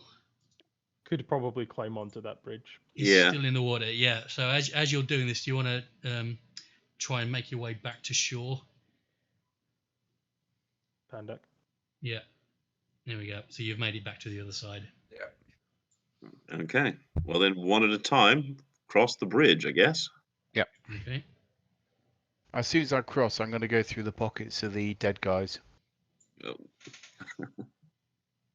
Okay. I think looking at the clock, this is probably, and knowing what's ahead, I think this is probably a good time to call it for the evening. Okay. Yeah. I don't have the treasure tables in front of me, but what I will do is after the game, roll a treasure table for the guys you've killed and let you know what you managed to pick up. Cool. You could have won. Yeah, see the speedboat and all sorts of good stuff. Sweet. Well, guys, this has been fun. I've enjoyed it. Great game. Yeah. GG. Well, everyone. Glad you had fun. I'm honestly super impressed on how well that vicious mockery worked. Really, I didn't know considering could you just have a stop there. big, massive barbarian swinging his axe up front, I think as far as killing blows go, I think your bard is currently well ahead. Yeah, absolutely. Yeah. The most vicious tongue ever. Oi. Awesome. Okay. Cool. So, and no glitches. I'm really impressed. You know, it's been clear. I haven't had any issues. I don't know how everybody else has felt. yeah, I think the video chat seemed to work all right. Yeah. Definitely, your superstar bard needs to get on Amazon and order himself a Logitech webcam, or at least next time launch it on your laptop. Nah. We need the full effect. We clearly your powers are so strong. Everyone needs to experience. Hey, John, message me your address. I owe you a favor. I will buy you a webcam. No, mine- it's cool. Just be warned, mine took 2 weeks to arrive from China. Yeah, everything takes Why did like you order it a from million China? years to arrive now. Well, I've actually got a really low res one. I could just mail you. No, I'll give you it's cool. We can have John in 640 by 480. I'm not even certain. It came free with something. So it's written with malware, yeah. It's a hid device with a PowerShell payload on it. And It's basically just the most simple USB camera I've ever seen, but it is truly the worst thing ever. so, did everyone have fun? That's the question I want to know the answer to. Did you all have Aye. fun? Yeah, it's great. Hi. I had a good laugh. Yeah, I think I know what's going on now. Yeah. I like the fact that we managed to get into combat. I won't go into too much detail, but you actually dodged the first fight. I actually spent an hour this afternoon setting up what I assumed was going to be the first fight, and you just breeze right past it. Remember, the plans work until they hit the players. Exactly. That's it, yeah. I actually thought maybe they won't do this, but no. I'll set it up anyway, just in case. Well, No, just you hang just- on to it. Slot it in somewhere else. Yeah. It'll work. It's in the bag now, so yeah. So you'll be looking forward to the next session. I mean, when do you want to do it? I'm happy to do it next Sunday, or whenever. I don't I'm happy I don't to want do it force every you. Sunday. I don't want to Yeah, force I'm a happy 2-week with wait on it. you. Yeah, if you I'm want to happy carry with on. it. It's a nice break from lockdown. So Yeah, I agree. Just need to check my social calendar, make sure I'm not going out. I Yeah. may not be able to do 11 every Sunday because Emma works and may want to go to bed and Yeah. me shouting downstairs. So, but yeah, every Sunday I'm happy with. I'm conscious that people have got work to do and they've got to be fresh and be ready for starting a job on Mondays. So Well, Some of us- some I've of got us to plan don't. my long commute to work. yeah. So I mean, even so, I know people have got like remote jobs that they need to get on. I know Phil's on a job tomorrow, so I will certainly my plans are 8 till 10. If you want to start earlier, I'm happy to do that, but I won't plan on going beyond 10 on any session. And again, I'll try and give you a clue as to if you want to go longer. I know how long what's coming up next is going to take, and I'm happy to say it's going to take longer than you're going to give me, which is why I've said I think this is a good place to stop cool. it. So, Cool. Let's go. Makes sense. cool. Thanks, Ian. Okay. Really well done. no Yeah. problems. Yeah, Thanks. Appreciate it. Thanks for Cheers, coming in. much appreciated. I'll chat to you all tomorrow, probably. Yeah. Yeah. Letters, dudes. Have a Bye. good evening. Good night, guys. See ya. That is. Peace tomorrow.